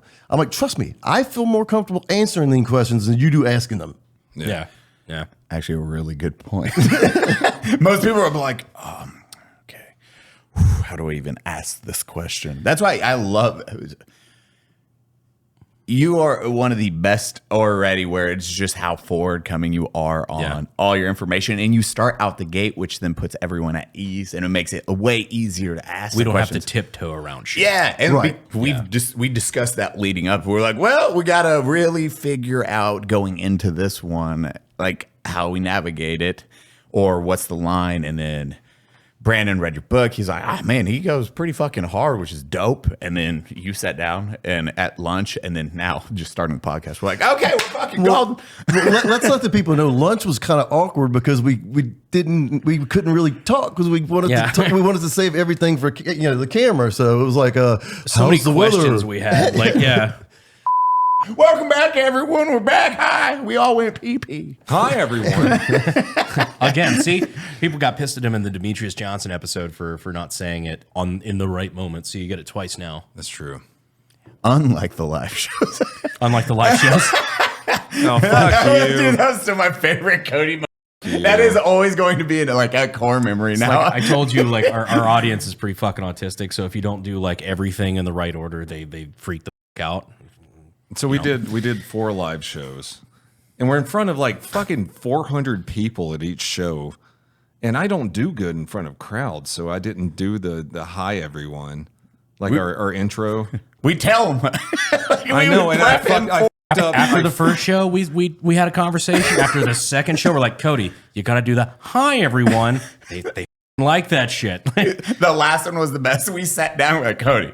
We like reiterated. Like his last It was one. a literal This intervention. Is the biggest one. Yeah, you got this. He's like, I got it. He sits down, immediately fumbles the ball. Like, Cody, got. He's like, shit. Hi, everyone. I don't do crowds, man. I hate public speaking. I'm not Brandon over here. Some of us had to get better at it. Yeah, you're like, hi. It is a completely different world, though. My first ever political speech, I had a fucking panic attack. Did I ever tell that story?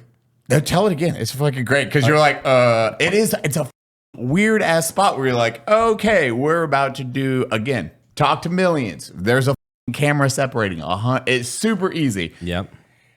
Fucking 100 people, still absolutely terrifying. That your first couple of times you're like, if I bomb, that's on me. And I'm even used to giving speeches at like YAL and things where I can at least I have a podium in front of me, separation between me and the audience, and I can read off of like my notes, whatnot. But my first ever political speech, I remember like getting up there in front of like 50 people even, and in the back of my mind, I'm like, this is the craziest thing I've ever done. Major imposter syndrome. I shouldn't be here, and I straight up like 3 sentences in, like I can't breathe and I'm getting dizzy, like fucking straight up panic attack. and I see like my other half is in the back of the room, just like takes her flannel off, like, oh God, he's about to pass out. I'm like, I was like yay close, and I ended up just like laughing it off. I'm like, as you guys know, like I'm clearly not a politician. Like, got a laugh out of the crowd a little bit, but like straight up, like I got way better at it later on. But that was bizarre considering my videos getting like millions of views. I was about to say, it's so wild because we make videos for stadiums full of people. Yeah, a million. There's no stadium. It's a million. Yeah, what's your most viewed video? Just over 10 million. Yeah. And then standing in front of 50 people, you and I both are just like, Yeah. I don't know what to say. But I like, dude, alcohol is such a friendly thing. Watching how it affects Meat Canyon on that last episode. You have an individual like Angry Cops Rich. He's a really good friend, amazing human. That is where he thrives. If you put him in front of a live audience, Rich is like, he is happy. Yeah. Because he used to be a stand-up comic. Yeah, and he's one of the funniest dudes you will ever meet. And then you have Meat Canyon, also does everything. He's an artist. He does some of the most amazing drawings and comedy sketches from it, Papa Meat. And then halfway through that podcast, once the alcohol hit, like you see his personality just shift completely. And you're like, there's our boy. He's having a good time now doing his voices, talking about his dad. Oh God, yeah, no, he's a fucking trip. He's one of the most like naturally funny people I've ever met. He's just he's talented. He's a truly amazing human. All the guys, I'm like, and now we got you. You're part of it. I'm like, oh fuck yeah, dude. Speaking of being part of it, You're part of the crew now, dude. so we have everybody that we have on the podcast, or we try to at least, everybody who's a core member, absolutely, is part of a superhero group that we let our guests choose their superpower. It's a superhero group called, very unfortunate in this case, the Offenders. Different context. We're thinking the Avengers, but we're offensive. Okay. Yeah. Okay. I think I've done that. I'm sure there's someone Which out there is like, why wait, you'll what? Fit right on in.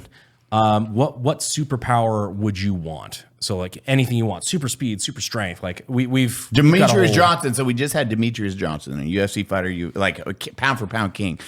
He was like, I want to be Blade. I want to be a Daywalker. I have vampire powers. We're like, fucking that is awesome.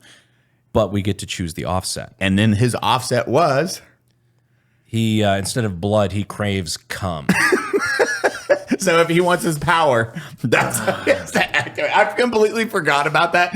Like we were, if any of you ever wonder, like that level, we drank a lot on that episode. Yeah. None of us remembered. Show thankfully had just watched it, and Show was like, he was the vampire. I was like, oh, he craved cum. Okay. That, but in an Irish accent. Yeah.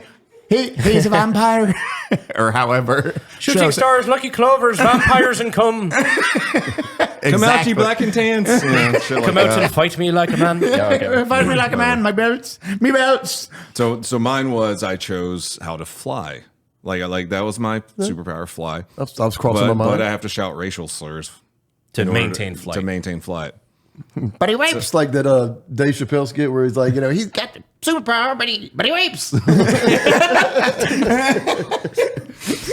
So what would yours be if you had any superpower? You're like, I can do this. But we're gonna choose the offset. Yeah. Yes. I think flying would be nice, but maybe the ability to be invisible. Is that not a I think that's superpower? Angry Cops. Yeah, Angry Angry Cops. Cops has that one because he just, in order to maintain invisibility, he has to jerk off, right? Yeah. Fuck, I'll disappear.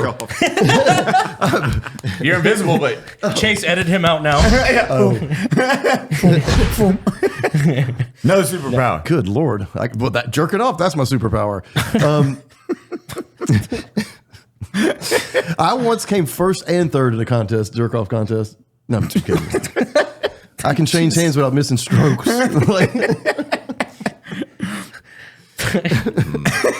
like a rotary engine. Yeah. How about this? How about I can run really fast? Well, funny enough, I travel at the speed of light. I just can't interact with objects 5 minutes after. I'm called crime cook. So I show up and then I phase through everything for 5 minutes. I'm not very good at stopping the crime immediately. I have to watch it unfold. hey, you, stop. Or I'll say stop again. 5 minutes. He can write a very detailed police report, though. Pulling up, I'm like, How about this for a superpower? All right, this is my final one. How about the ability to kill a pedophile on live TV and not go to jail for it? Is that a hereditary superpower? yes, it's passed down, child to child. So the offset that I had chosen, you have that ability, but the offset is you have to finish learning karate first. I wouldn't mind learning karate. I mean, I'm too old now, but yeah, that wouldn't be bad. I just want his outfit is a karate outfit. Oh no, that's a superhero outfit. He like lands with. No, so I told you I'm on the board for the Louisiana Foundation Against Sexual Assault, and every April they do what's called Denim Day. I think it's like the last Wednesday of the month. And so we had a board retreat last week, and we were talking about it. In a denim gi. I am 100% if I can showing up in a denim gi. Wait, there's a denim gi? No, I'm gonna have one made. Oh, you got the fucking Canadian tuxedo going on, dude? The Canadian fight uniform. Man, you break boards and women. But no, I told him that last week. That's all I think with a denim gi. I told you once. Sweet Home Alabama in the background. That's fucking Meat Canyon superpower, dude. God, what was his actual power? I remember his Stretching. offset. He can stretch. Connor, you ever heard about TUSHY? Oh, you mean this? Did you know just wiping your butt with that dry-ass toilet paper just smearing poop around? With Hello TUSHY, you have a fresh stream of water spraying directly on your butthole, eliminating adult skid marks, itchy buttholes, and the risk of spreading pink eye. No amount of furious wiping will give you that shower-fresh confidence of washing with a Hello TUSHY bidet. It'll change the way you think about wiping after a spicy dump. Now, the reason I like a bidet is because it reminds me of Japan. Plus, the cleansing feeling is amazing. Let's talk about the one you can take on the go. You can clean that booty hole on the road now. Oh! The at-home butthole cleaner is amazing. Connor, do you mean the 3 nozzle settings? It gives you, and every TUSHY bidet comes with a 30-day hassle-free return and a 12-month warranty. It's that time of year for spring cleaning, and what better place to start than your butthole? Stop wiping until you bleed, and join the 2 million butts who've already switched to TUSHY. For a limited time, our listeners get 10% off your entire order when you use code UNSUB at checkout. That's promo code UNSUB. But it is a good point, even like with our joking and yes, it is. You joke about it because that is how you're part of it. You're dealing with trauma that way. But it also is like, yes, it is. We're joking, but it's also a serious subject at the same time. You can still joke it though. Right. And the point that I wanted to make is that, you hear people say, on tiger droppings, they're the worst. Like, look who gets arrested now. And it'll be on some hot teacher. And everyone's like, not guilty, not guilty. And I mean, behind that, there is a victim, there is a child victim. So I just want to make sure I point that out. Yeah, for sure. That's a really good subject of human psychology is insanely interesting. And then, because it's Stockholm, you kind of went through Stockholm syndrome with what, or would you say it was more Stockholm or just control? Coercive control, that would be it, because he had control over me even when he wasn't around. Like if he wasn't around and a classmate called me, I'd go run in the back room and hide in case he came over and wanted to know who I was talking to. Who are you talking to? Why are you talking to that person? So, I mean, he still had a control over me even though he wasn't around. And was it a fear-based control or was it? I would say it was, definitely it was a fear-based because, he's a karate instructor. I mean, he'd pop us upside the head, he'd put us in power, pressure points. And so there was that. If you think about it, a lot of his job was literally being in a position of power over you in a physical sense. Absolutely. Yeah. Especially at that age, you think, especially it's like my karate instructor or a martial arts instructor is this dude can beat up anyone. It's that mindset. Well, and I mentioned in the book, kids are told, listen to adults. I mean, how often, and I used to wait tables and I'd walk up to the table and the parents would ask their kid, what do you want? And they'd go, a Coke.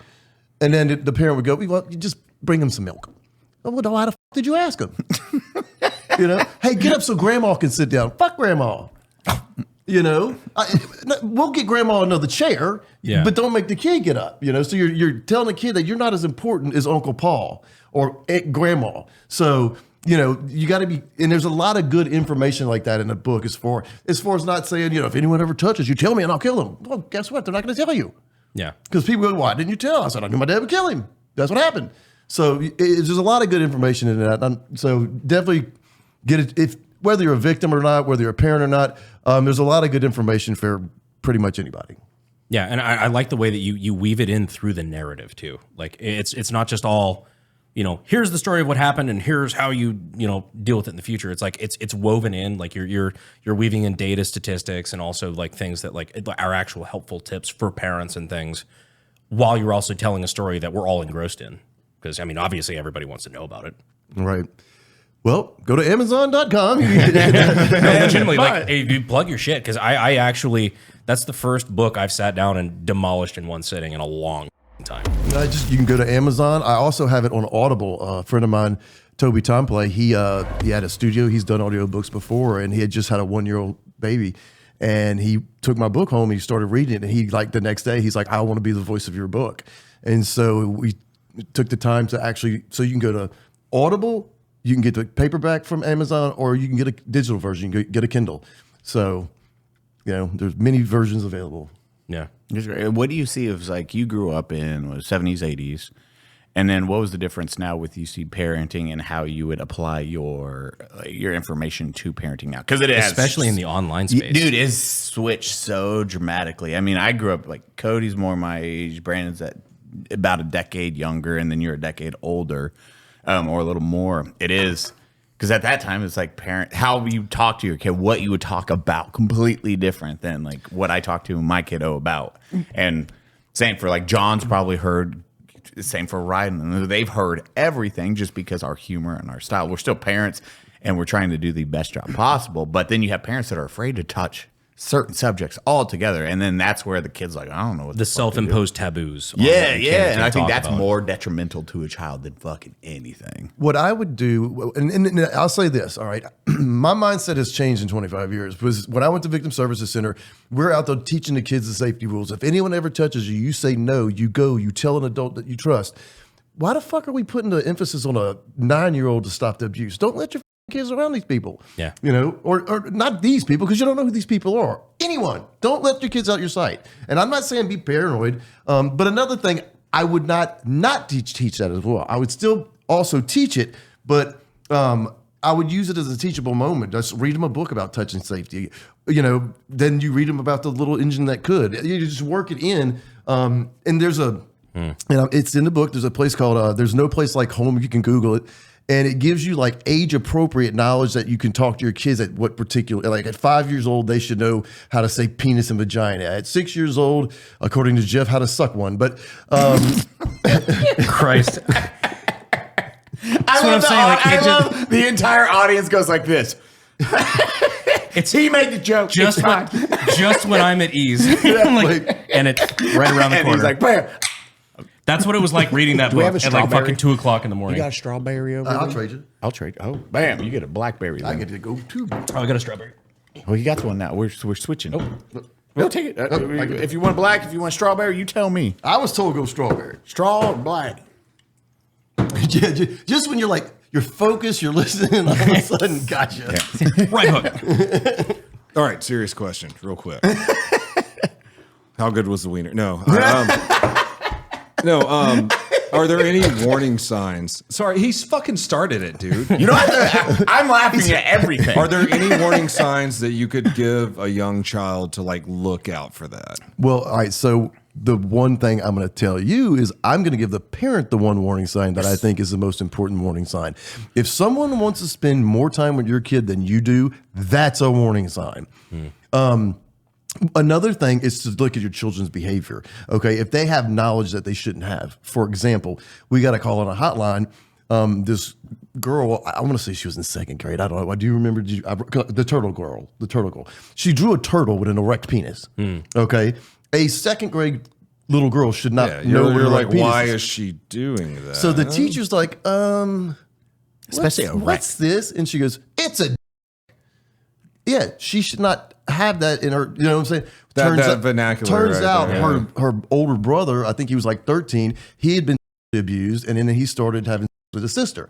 And so, yeah, I mean, that's kind of shit we dealt with. But It makes sense. It is those because the child, as you're saying, it's like the erection. Like an erection's not gonna know. Like when we were kids, like drawing stick figures, you'd be like, "But," like you'd be like, "Hey, it's a or you're like, "Hey, look, I got little... a stiffy." Yeah, I mean, you don't know what why. At 7, you don't fucking know that. You have no clue. Fuck no. You're like, pee pee. That's about the knowledge. So that's actually a really good piece of information where it's like, hey, if they know to that detail and it's the little things, fucking start asking some questions. On that, there was one line you put in the book that, like, again, it's like I'm fully invested in everything, and then I'm like, fuck. Like, you just take me completely off guard. It was like, Jeff was good, but he wasn't that good. I'd sucking, right? Yeah. Okay, yeah. It's like, oh, but I mean, fucking Christ. But I mean, how hard would that be? Like, Jeff, it's kind of toothy.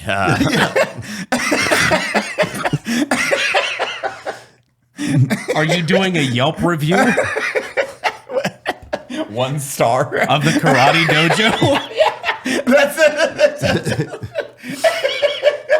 Just going in there is Yelp reviews. You ever know those podcasts that you're going to get canceled for, like, ahead of time? You know, while you're filming it, you're like, oh yeah, it's going to be this one for sure.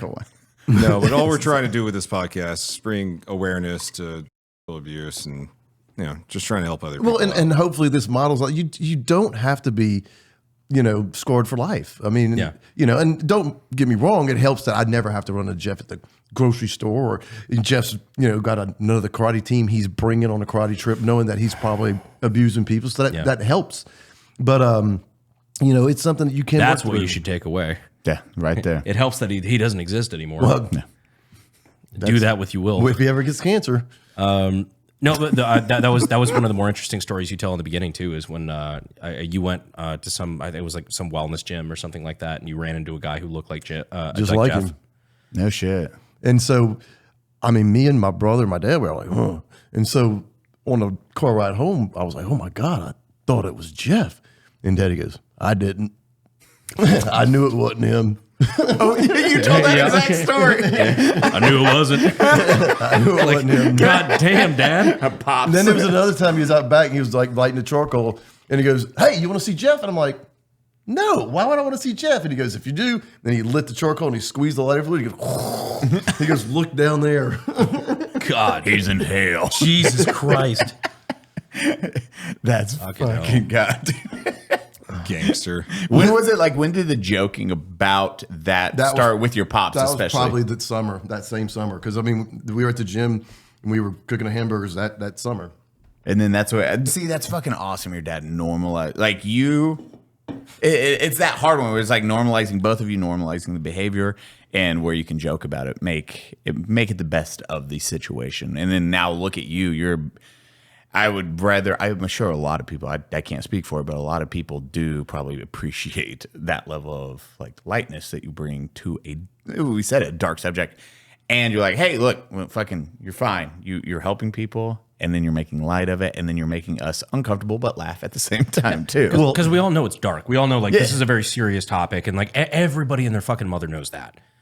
But when you can bring levity to it in a way, like you make it less uncomfortable to talk about, and like, because everybody who's gone through that, I imagine is constantly like, anytime they have to reference it, they're in that dark place. But when you can bring levity to it, it's like, okay, well, this doesn't have to be awful to be able to talk about what we can do about it. Yeah. Well, I know for this, I could never run for office just because of the things I've personalized in my book. Like I thought the same thing when I was little. So the neighbor, we were the same age. She was like a little girl, I was a little boy, and we always joked that was our first boyfriend and girl. We were each other's first boyfriend and girlfriend. So when I ran into her one day at this bar, and I signed a book for her, and I said, "Hey, Terry, hope you enjoy. No, Terry, my first girlfriend. I hope you enjoy this book about my first boyfriend."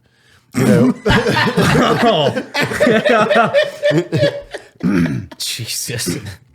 And then I had a book. Veteran. Then I had a book signing. I had a book signing, and my childhood babysitter came over, and I signed her book. You were a much better babysitter than Jeff. And there's been many worse that I can't think of right now. I've actually blocked out what I put. It's a hell of a yearbook signing. Dude, just the level of, I love it. Just transparency. And you're like, bah. And then your reaction of watching them react to what you wrote, because I know you're like, I'm like, here, read it. Because it's just kind of like us, because it's like for, half the times when we're making jokes, like fucked up jokes about, it's like, the joke ain't for you, it's for me. I want to see your reaction to it. Right. Because it's entertaining, you know? I think we're fucked up if that's I've never thought about it. It's like, I don't give a how you laugh at it. I want to see how you react. I like, and maybe it'll show up on the video, but I like how there's that half a second when you're just like, wait, motherfucker. You want to verify, like, that is what I think he just said. It's not looking around like, yeah, we did it. They're uncomfortable. Trout put his head down. Warren covering his face. It's that socialization where you're just like, can't compute, look to other monkeys. Like, how does other members of the tribe react? Shows like, I'm gonna just take notes on what to edit out right now. The hard, you know what the hard part about all this is? A lot of us make jokes that are just for us. Would you like to tell the joke for you when you ran into your girl? The one that you thought was funny? Which one? And I'll decide if we can keep it. Little pee-pee? Oh, yeah. Okay, yeah. I can say that. That was pretty funny. So, Little pee-pee. The girl I'm with now, very, very happy. Your wife. Yeah, clearly, yes. Hey fuckers, I love it instantly. It's like, Brandon, everyone catch it? Everyone caught that. Brandon's married. I say wife because she's basically my fucking wife. I say that about Sav, and it goes back and forth. It doesn't even hit in the back of my brain. Like it sounds right. Yeah. But yeah, without the legal obligation. Exactly. Yeah, best of both worlds. But I gaslit her into thinking I had a tiny dick for the first month. I'm still doing that for no fucking reason. Like the only reason is because I thought it was hilarious, but I kept making jokes about like, well, no, that's average. Plenty of people would say that's too big. And just different things like that, but I kept going farther and farther. I'm like, well, it's not about the size of the dick. It's how you use it. And just different things. And she I could tell on her face she was getting genuinely concerned because we hadn't slept together yet. And it just kept going and going and going. And finally, when we ended up, fucking, she was just like, oh, thank God. Why do your friends call you baby dick? Because he's got a switchblade that's this long. Yeah. Yo, baby dick, what's up? Have you met our friend baby dick Brandon Herrera? Herrera? That on the podcast. Switchblade? Oh, go for it. Oh, fuck. But no, she was like, I could tell she was getting genuinely uncomfortable. She's like, God, I really like this guy. I hope he's good with his mouth. Cody, what the fuck? Jesus. I just you don't aim it. That's bad safety. I just Bad watch his safety. head pop Hey, can onto you the grab those, table. Ziploc bags out of the. Yeah, there. Yeah, so this is Cody's recent drunk purchase. I need it for that. Thanks to Warren. It's a Microtech. Warren, come. You want to be on the podcast real quick? Come say hi.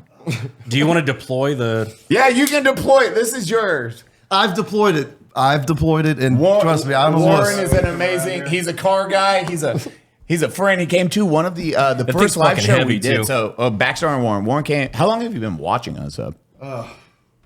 Couple years. Couple years. So an OG fan, but he came to the first live show, super kind, and then he was like, "Hey, I got you fucking gifts." And Freddie Wong, my favorite response to, I showed him. Yeah, Warren, he's a knife gun guy, and he has an amazing collection. Freddie's like, you are the only one that would have an audience that can bring fucking knives to your live shows, and which they weren't supposed to sign them. Yes, exactly. I want to say one thing, all right, and this is directly at my little brother Mikey. Motherfucker, check this shit out. Okay, what is it? All right, so this is a Heretic Hydra. Heretic is a... Get in there. Heretic is a company that's Tony Marfione Jr., and if you're familiar with Microtech, this is his son and his spinoff company. And Tony Jr. has been, he's been making some big knives lately. I brought something out to Demolition Ranch at our last event there, and this one is a 3X Hydra. Now it's got a safety here. I don't know if everybody can see this. I like it. It does have a safety, and then you deploy.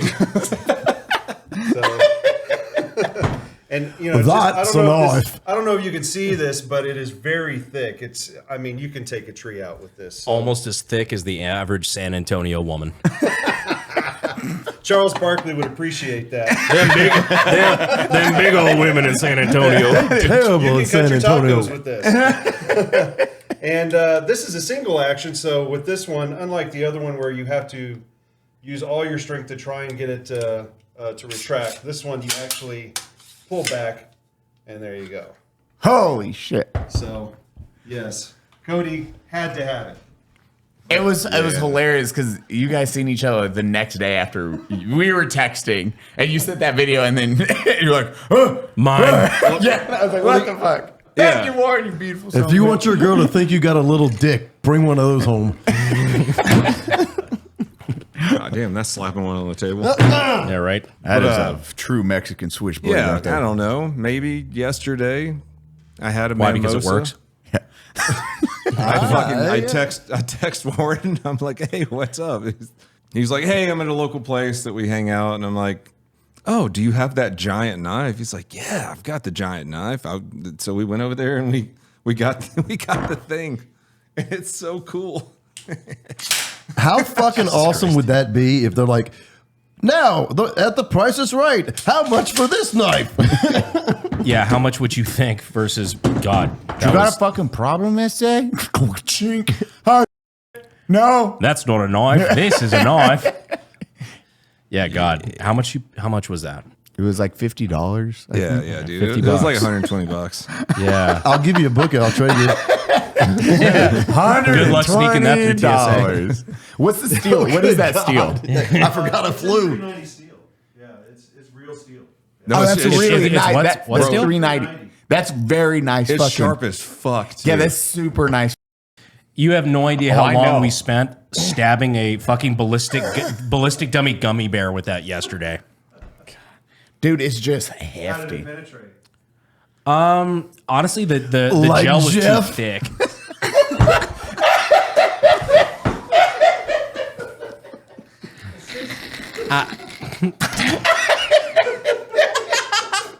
I don't know what to do with this information, dude. I don't even know what the thumbnail title on this. And I like- don't know the clips because the show's gonna be like, can we clip this? I don't know. Because TikTok's gonna have a heyday. They're like, how dare they? So a lot of white women are gonna be very mad.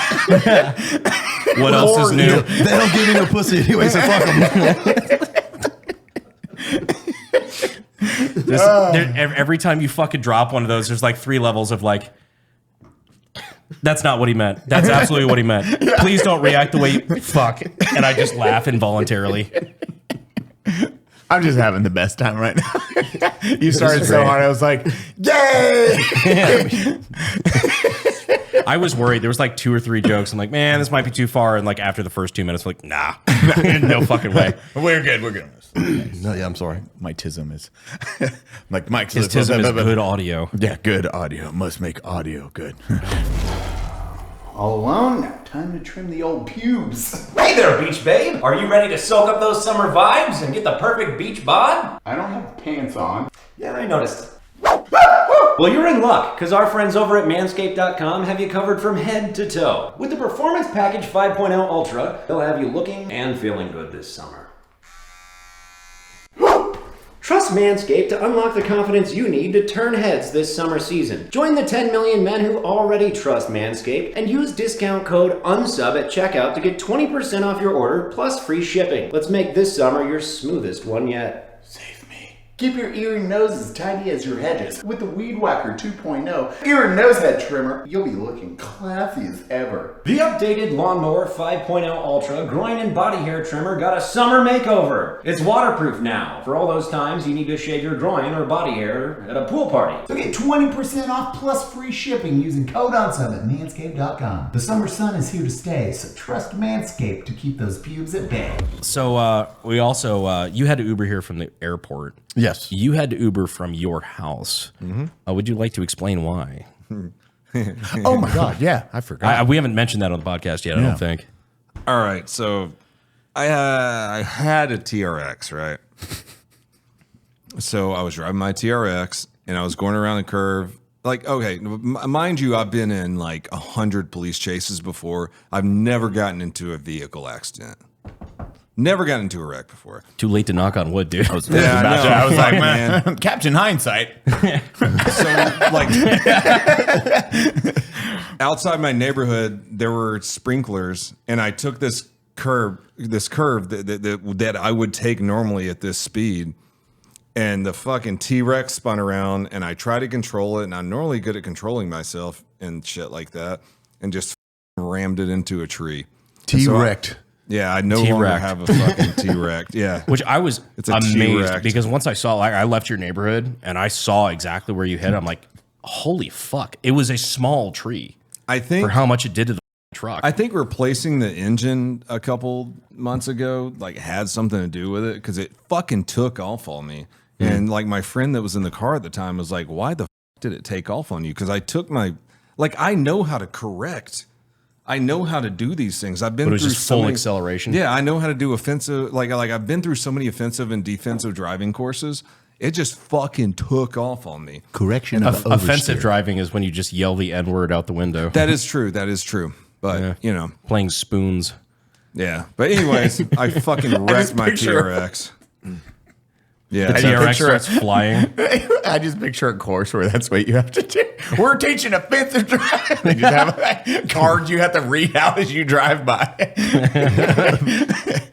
It is like you sent that photo. I was like, "Oh god damn, son!" Because you told me we were just boxing that day, and you told me like, "Oh yeah, Cody got in a little fender bender," and then I saw the picture. I'm like, "Fuck!" Oh my god! Because I was like, "It's a little one," and he's like, "Really?" I was like, "Yeah." Did Cody tell you? And he's like, "No." I was like, "Oh shit, okay, yeah, it was a small little fender bender."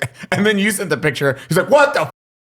Bro, like that little tree destroyed the TRX. I broke my collarbone. That was like a Chad jawline level tree. Yeah, no, that thing didn't go down at all. And so for reference, when Cody said his engine, you had what, a couple hundred miles or 1,000, and then the engine I had only 8,000 miles on it, and the engine, brand new truck, blew up, just blew up. So they took it for 2 weeks. It took a month, dude. They had it for a month. Yeah, because we were texting back and forth. I'm like, hey, like they need to pay for the rental and all that shit. And they're like, okay. And then they put in the new one. And when he was like, yeah, the car oversteered. And then I was like, why wasn't traction control kicking on? And why was it taking off? My first response to you was, something does not sound right about that entire engine or whatever they did. They don't build them like they used to. Like my Raptor motor blew up at like 50,000 miles. Yeah, I don't know what the. I don't know. Something fucked up, dude. Because my friend who was in the car with me at the time was like, "Why did it take off like that?" It was weird, man. And traction control, you have to turn that off manually, right? I don't know. Not on the TRX. I have no idea. It should. A lot of modern cars, you have to go in and like hold a button to turn that shit off. So it's like, oh, okay, I'm disabled now. And then you can rip around and do stupid shit. But Cody just driving. He's like, nope, I'm going to break loose and then slam into a goddamn tree. Did you look at the tree when you overcorrected? Just the back end went around on me and I went to correct because I know how to fucking drive. I can drive like you. Not as good as you, but I can drive like you. And the motherfucker we all want to drive like Eli when we grow up. I know, it just went retarded. It was weird. Middle of the day. Cars do stupid shit. You're like, okay, that was a little terrifying. Speaking of which, did he scare you with the McLaren? No, it was slow. Oh, were you? Oh. Yeah, no, he did a good job, but I was scared. But I kept telling myself he's still alive, so he must be able to handle this car. But yeah, I was like, no, I could tell. Like, I'm not used to the guns, the knives, and the fast cars. Definitely not the fast women. But no, he our autobiography. Fast cars, fast women. He was fast guns. He was a soft soap version of driving. Oh no. So he was gentle? Yes. I let him drive it on my lap. It was crazy. Oh, fuck. We pull up. I'm like, what's up, guy? I told him, just leave. I said, I ain't falling for this shit again. Yeah. Fool me once. Shame on you. Fool me once, fool me twice. You can't be fooled again. Can't be fooled again. Come on, Tiger. As they say in Texas. I want your feet to reach the pedals. You're like, I'm taller than you, Eli. Shit, I almost had to sit on his lap to get out of that motherfucker, man. It's like sitting on your back. Oh yeah, it's not a comfortable. It's comfortable when you're getting in or getting out. Oh, Like, getting out is terrible, especially when you got a cars. pinched nerve. Oh, You got to fall in around. yeah, literally, you just fall into it. Also, fucking stupid. That was the only time where I turned traction control. I just went to go around somebody really quick. I was like, this fucking asshole's in the way. So it was like, we're going 50. So I was like, I'll just gun it really quick and then go around. That is the only car at 50 miles per hour. I just gunned it. It was like, bah! It kicked fully sideways. I was like, whoop. Like full sideways, go like Nice this. I was recovery. like, they probably looked at me and I was like, hi, windshield, and then straightened. And I was like, I just picture you with like the fucking like deal with it shades, like 50 degrees over, stare at them, flip them off, and then like, go straighten back. it out. Oh, I was like, oh yeah, I forgot. A little more power than I'm used to. Yeah. But it's a blast. It's a blast. Now, you're actually, so he's only shot a handful of guns. I was surprised by this. I think I've shot one gun a handful of times. No shit. Yeah, just like, all right. Yes. What gun? It was a 9mm. Oh, nice. Solid.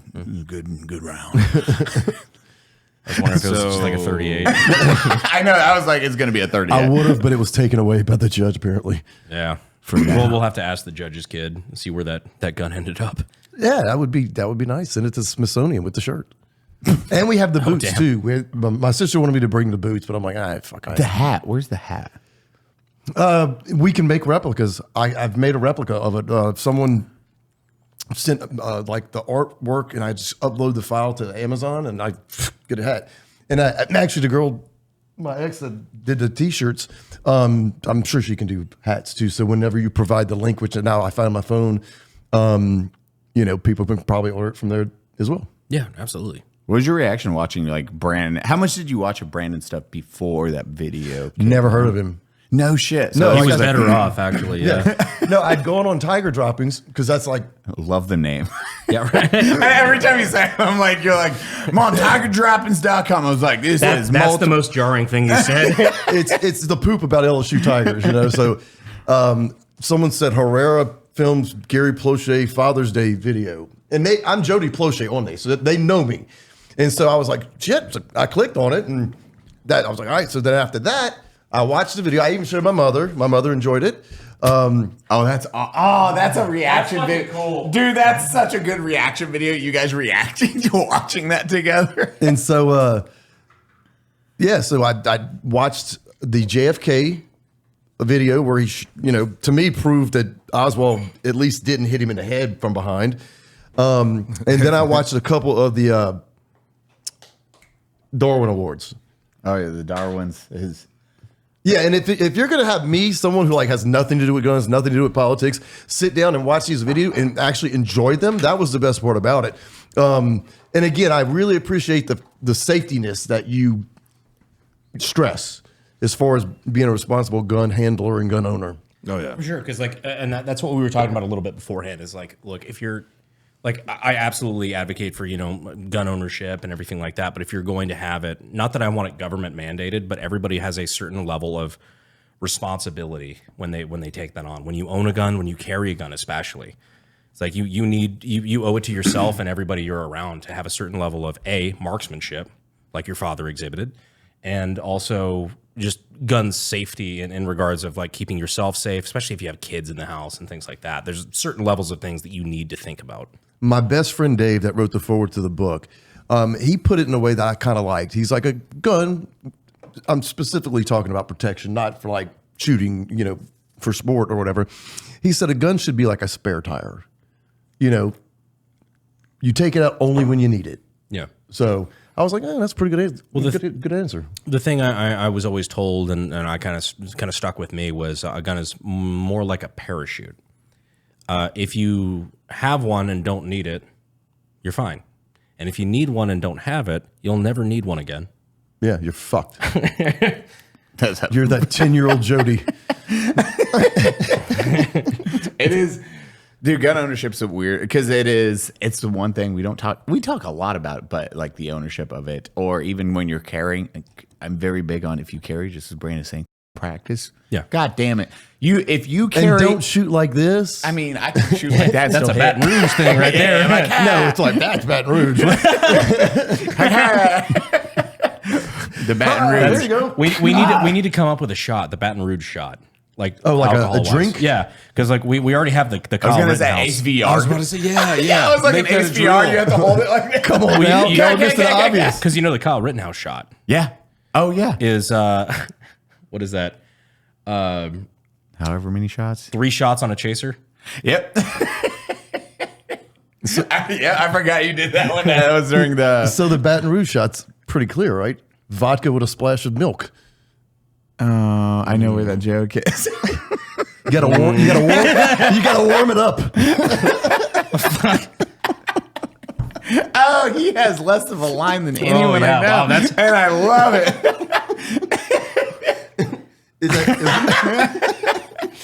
You're like, shit. Add a little bleach. Do you have any? Do you have any idea how hard it is to make the host of this podcast speechless? You're like one of the first people that I've watched people like, we're like, get off and walk off. Like, I don't know what to say right now. No, but again, all of that is just a testament to how much you've done with the situation that you were handed, and the advocacy and making people feel comfortable talking about stuff. Like, really, that is kudos to you, man. Hopefully, I don't make them so uncomfortable they turn off. You know what I'm saying? Like, we'll see with the watch time stats. Well, that's what one of the things was with the book is like my mother was like, "You should have put more details," and I'm like, and she'll be like, "I don't sound like that," and I'm like, "Yeah, you do." But I hope your mom sounds exactly like that. I don't sound like that. I told her, I told her, I was like, look, I said, I was faced with a challenge. Okay. I had to write a book that was not going to trigger a victim. So I didn't want to go into details to where someone who'd been victimized puts the book down. I'm not going to read this. And I also didn't want to fucking file jerking off to it. You know, so I tried to create a balance. God, I didn't even think about that. Yeah. When you were reading it last night, good. You didn't think about jerking off? Well, not. God damn it, not that. I was I'm actually happy. jerking him off. Yeah. Brandon, I'm so goddamn. No, and my mother was like, no, you make. Once I Eli's just fucking basking in this right now. Man, this is really hard to JO too. Not my most shameful, but Jesus fucking. fucking hell. But you did a fantastic job. I didn't even think of that flip side where you're like, hey, you have a guy, like, because it is very true. You're like, hey, okay, that never entered our mindset, but that is your forward thinking on it. It's like, hey, yeah, I have, here's how this could go. It could be Penthouse Forum for some fucking. Yeah. Wouldn't You get even too consider descriptive, that. some piece of shit is going to. The most difficult part for me was when you were talking about, or when you were quoting the, I think it was a deposition with your father, when they asked him what he knew. That was my favorite part, I think, of the book. Really? Because they take the break and they come back, okay, well, we don't need to go into details. But I did leave one thing out that he actually said. But for those who have not read the book yet, so they're asking my dad the deposition, and they're like, you know, what information did you have as far as what had happened to Jody? Because it was pretty fresh, because like it was not publicly available what had happened. Right. So my dad's like, well, you know, I don't think we need to go into detail, but you know, daddy fooled with him. You know, he's just be our daddy fooled with him. And the lawyer's like, no, you need to go into details because should I read it actually quote by quote so I get it right? So my dad's like, look, we really don't need to go there. Like, why? We know he did things to him, but in the Why lawyer, are we trudging it up? Yeah, the lawyer wouldn't, and the lawyer goes, you know, we'll determine what details are relevant.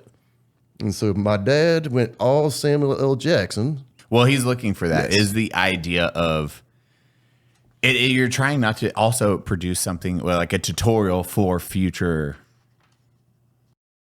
Essentially, we're like, hey, I can't give it, like, I can't allude to some stuff because it will do that. It's all those thoughts that never registered in my head. It's like, oh yeah, like Again, like the responsibility aspect. It's just dude, like it's just like fucking owning a crazy. gun. Yes, it's crazy to even think that way. Yeah. All right, so the lawyer. Well, of course, to some extent, the details may become relevant. And so I need to know as best you know, my dad. Well, he was him off about every day and him in the as many times as he could a day. He hurt his back one time, and my brother-in-law went and rented a walker for him to help him, and he would prop up with the walker and get him in front of a mirror. And he would do it in McDonald's. He would do it in anywhere that he could find places to do it. In a car, he would take his shirt off and wipe his thing off with that and just throw out in the street. And he was just, just nasty, low down, filthy stuff, which he violated my son's right. But none of that has been told directly to you by Jody. No. So my mother, I'd shared that information with my mother, and she, as my father, she felt he needed even when he started in the paragraph before that, when he started off on the stuff that he knew, it was like that was one of those moments that just like hit me like a ton of bricks. Like, oh fuck me, like it was just. Well, that was one of the parts where I actually did leave the details in because I don't think the file would be looking. Well, let's see what Gary has to say. Yeah. And as a father, like as Cody's like registering, like me, like, dude, again. For your pops, and that is for your pops, because I would have done like the rage for Raiden or Kiddo, like, or John. It is the rage would be unbridled fucking hatred. Somebody commented too on the shooting video that we did. I just happened to open my comments at one point and saw like this was one of the top ones. It's like, why Gary? Why? Quote, dumbest question of the 20th century.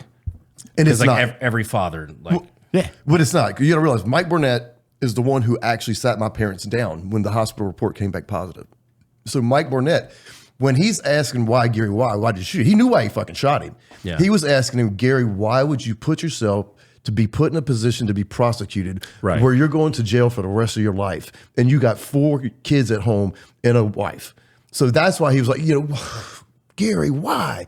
That's what he's asking. He knows why he did it. Yeah.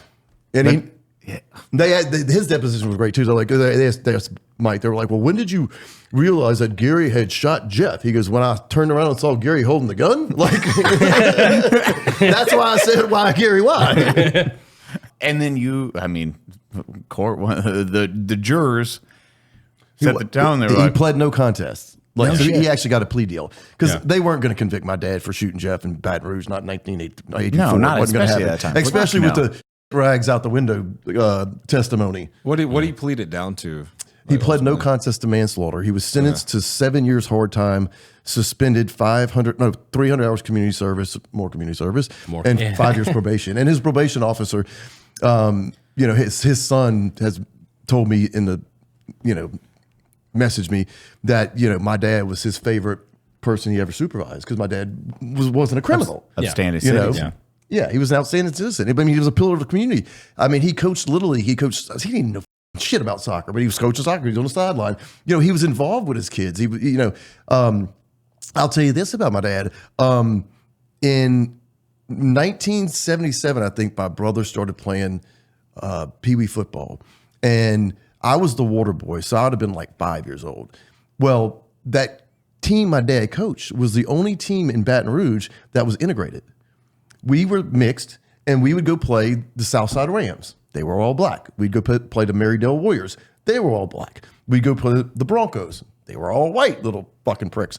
And then we'd go play the Mustangs, and they were all white. And then the Mustangs might have one really good ringer on their team that was black. But so he did that with football, and he made sure everyone played.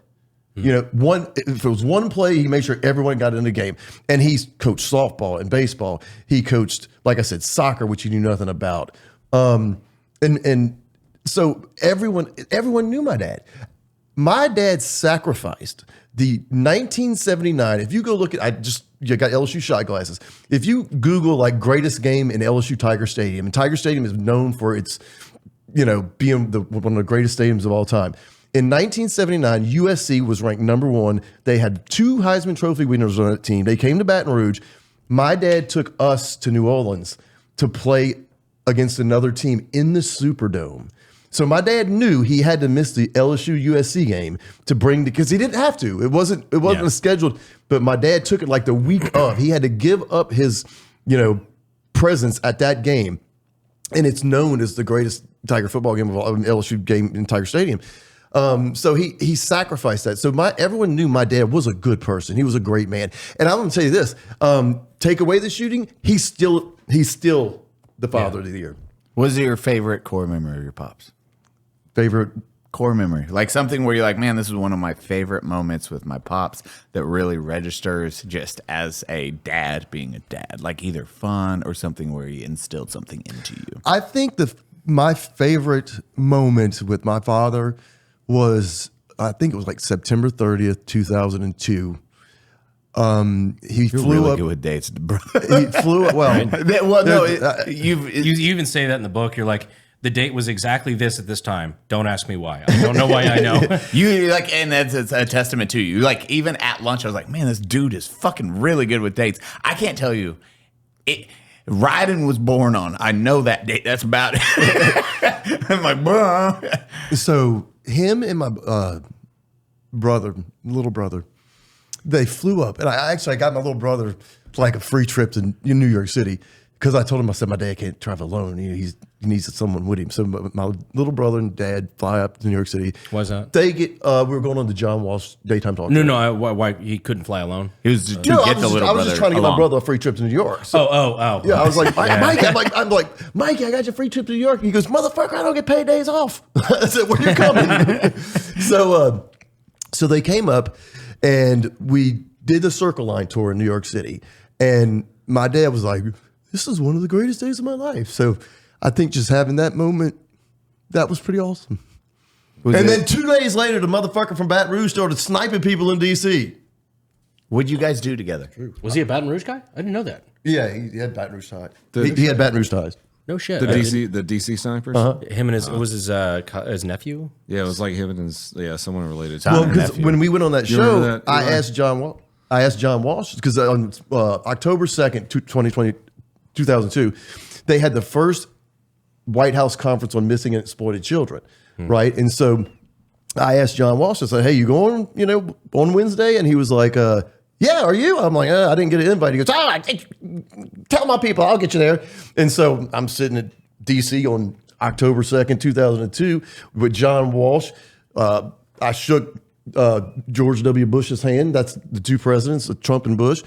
And so on the way back, I drove literally through where the shooting started. And that was the day the first shooting started. So, I'm like Forrest Gump, dude. I was in New York City on 9/11. No shit. I left at 3:30 in the morning. I just got through seeing Michael Jackson in concert. And one of the producers of Michael Jackson's album was friends with a friend of mine. And he was like, man, let me get you a room. I'll put y'all up. I was like, no. I was with a flight attendant, and she had to get back to work. So I was like, she's flying out of Philadelphia at like 11 o'clock in the morning. So we're leaving my apartment, going to the airport, and I was mad at her. So you dated the right flight attendant? Well, I was mad at her because she pulled I'm kind of dating somebody. So I took 3 women to the Michael Jackson concert and had 0 sex. And so I was kind of mad. I wasn't talking to her. And so we're on the drive to the airport. And where I live used to be on the path where they circle around, Yeah. And so I'm listening to Howard Stern. They're like, all flights have been grounded. And I looked up, and it was a beautiful day, perfectly clear day. Temperature, no humidity, beautiful. And by the time I got to Conshohocken, PA, I had turned around because the towers had already collapsed, and we went back to the hotel. Now I'm stuck with and we're still really good friends, but I'm just talking about how I felt at the time. Now I'm stuck with this woman that won't have sex with me, and she can't leave. The biggest tragedy of the day. Yeah, the biggest tragedy of that day. No, but there's other things. I just can't think of them right now. But the most emotional rage was that story. Everyone's like, fuck the terrorists. And I'm like, this won't give me no. Fuck! My dick is hard. God damn it, Harry Potter. Oh, yeah. That whole thing. Oh, yeah. So I always relate 9/11 with Harry Potter because I was in the 8th grade and the first Harry Potter book had just come out. And so we're reading the first Harry Potter and everyone's so happy about reading it. And then we look up on one of the TVs they would have in the class, and the fucking second plane hits the tower. And it's like, so I always relate the 9/11 with Harry Potter. I just remember I was in first grade when that happened. My fucking teacher, or my principal at the time, wheeled in a fucking TV into the room and was like, he literally did the detective movie shit. It's like, you're gonna want to see this. And, Brandon's like, that's a circle. A rectangle. Brandon being his youngest. Terrorism. Yeah, that was my first grade experience. He's coloring. I know. It's like coloring like this. Don't hold it like this. Brandon's coloring like this at this age. All right, look, I wasn't that fucking dumb in first grade.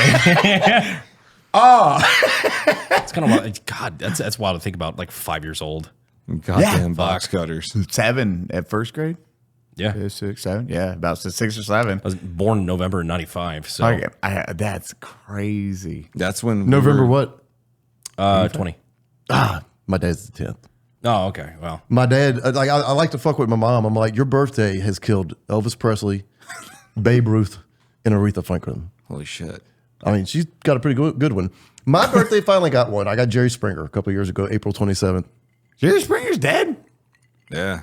Yeah. see, like we all have our autism. His is dates, man. Yeah, he just, every fucking date. Yeah, you're like, nah. But yes, dates. we're very thankful we got Brandon out of the 27 club. Yeah. Oh, I was fucking with you for a solid year. I was upset. Yeah. Did I ever tell you that? No, what? So you know the 27 Club. Like a lot of celebrities and like famous Oh, people. yeah, Amy Winehouse, Jimi Hendrix, Kurt Cobain. Like a lot of people died at the age of 27. And so I Jimi Hendrix, fucking. There's a whole list of people, like notable people that die at 27. And so like I wasn't in the best place at certain times in that year, but I just kept fucking with him, especially when we were in Vegas. I just kept betting on 27. I was paranoid the entire year he was 27 years old, just like looking at everyone. Just like, I've got a good Brandon's thing going. I'd fucking die, dude. I wouldn't leave you guys on purpose, but Brandon, didn't you do it? Did he give you soft kisses? So Yeah, I dude, need I to touched see him you in at bed. 28. Come on, you're Are you kissing them homies? I picture you. Everyone knows you fucking tuck your Brandon's like homies in. uncomfortably in bed, and you're like, "You're gonna make it to 28, Cody or Brandon." Just a little gentle forehead kiss. Just a, it's not gay if it's with a business partner. All right? Exactly. That's what we say all the time. I know. That's the motto of the podcast. Say your joke. I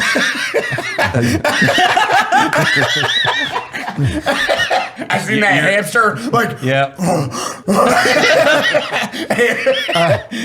I was just thinking my fucking dad's birthday got the Edmund Fitzgerald, but we had a great song out of that. Oh, yeah. Gordon Lightfoot. Oh, I love him. Yeah. Fuck yeah. I told you, classic rock. That's my thing, or classic, or 70s music, in general. There's only few artists that, like, when they come on, I'm not trying to see what else is on the other station. Because like I'll go back and forth. But Gordon Lightfoot's on, goddamn Wilson Phillips or Debbie Gibson. I'm in there. I'm dialed in. I'm 80s. But yeah, there's only a few. But Gordon Lightfoot is one of my favorites. That was one with my dad. Like the Edmund Fitzgerald. When that came on, he was just like, "Son, this is real music. Just turn it up." Like, fucking great. You song. can talk to me in 6 minutes. Yep. Roger, Dad.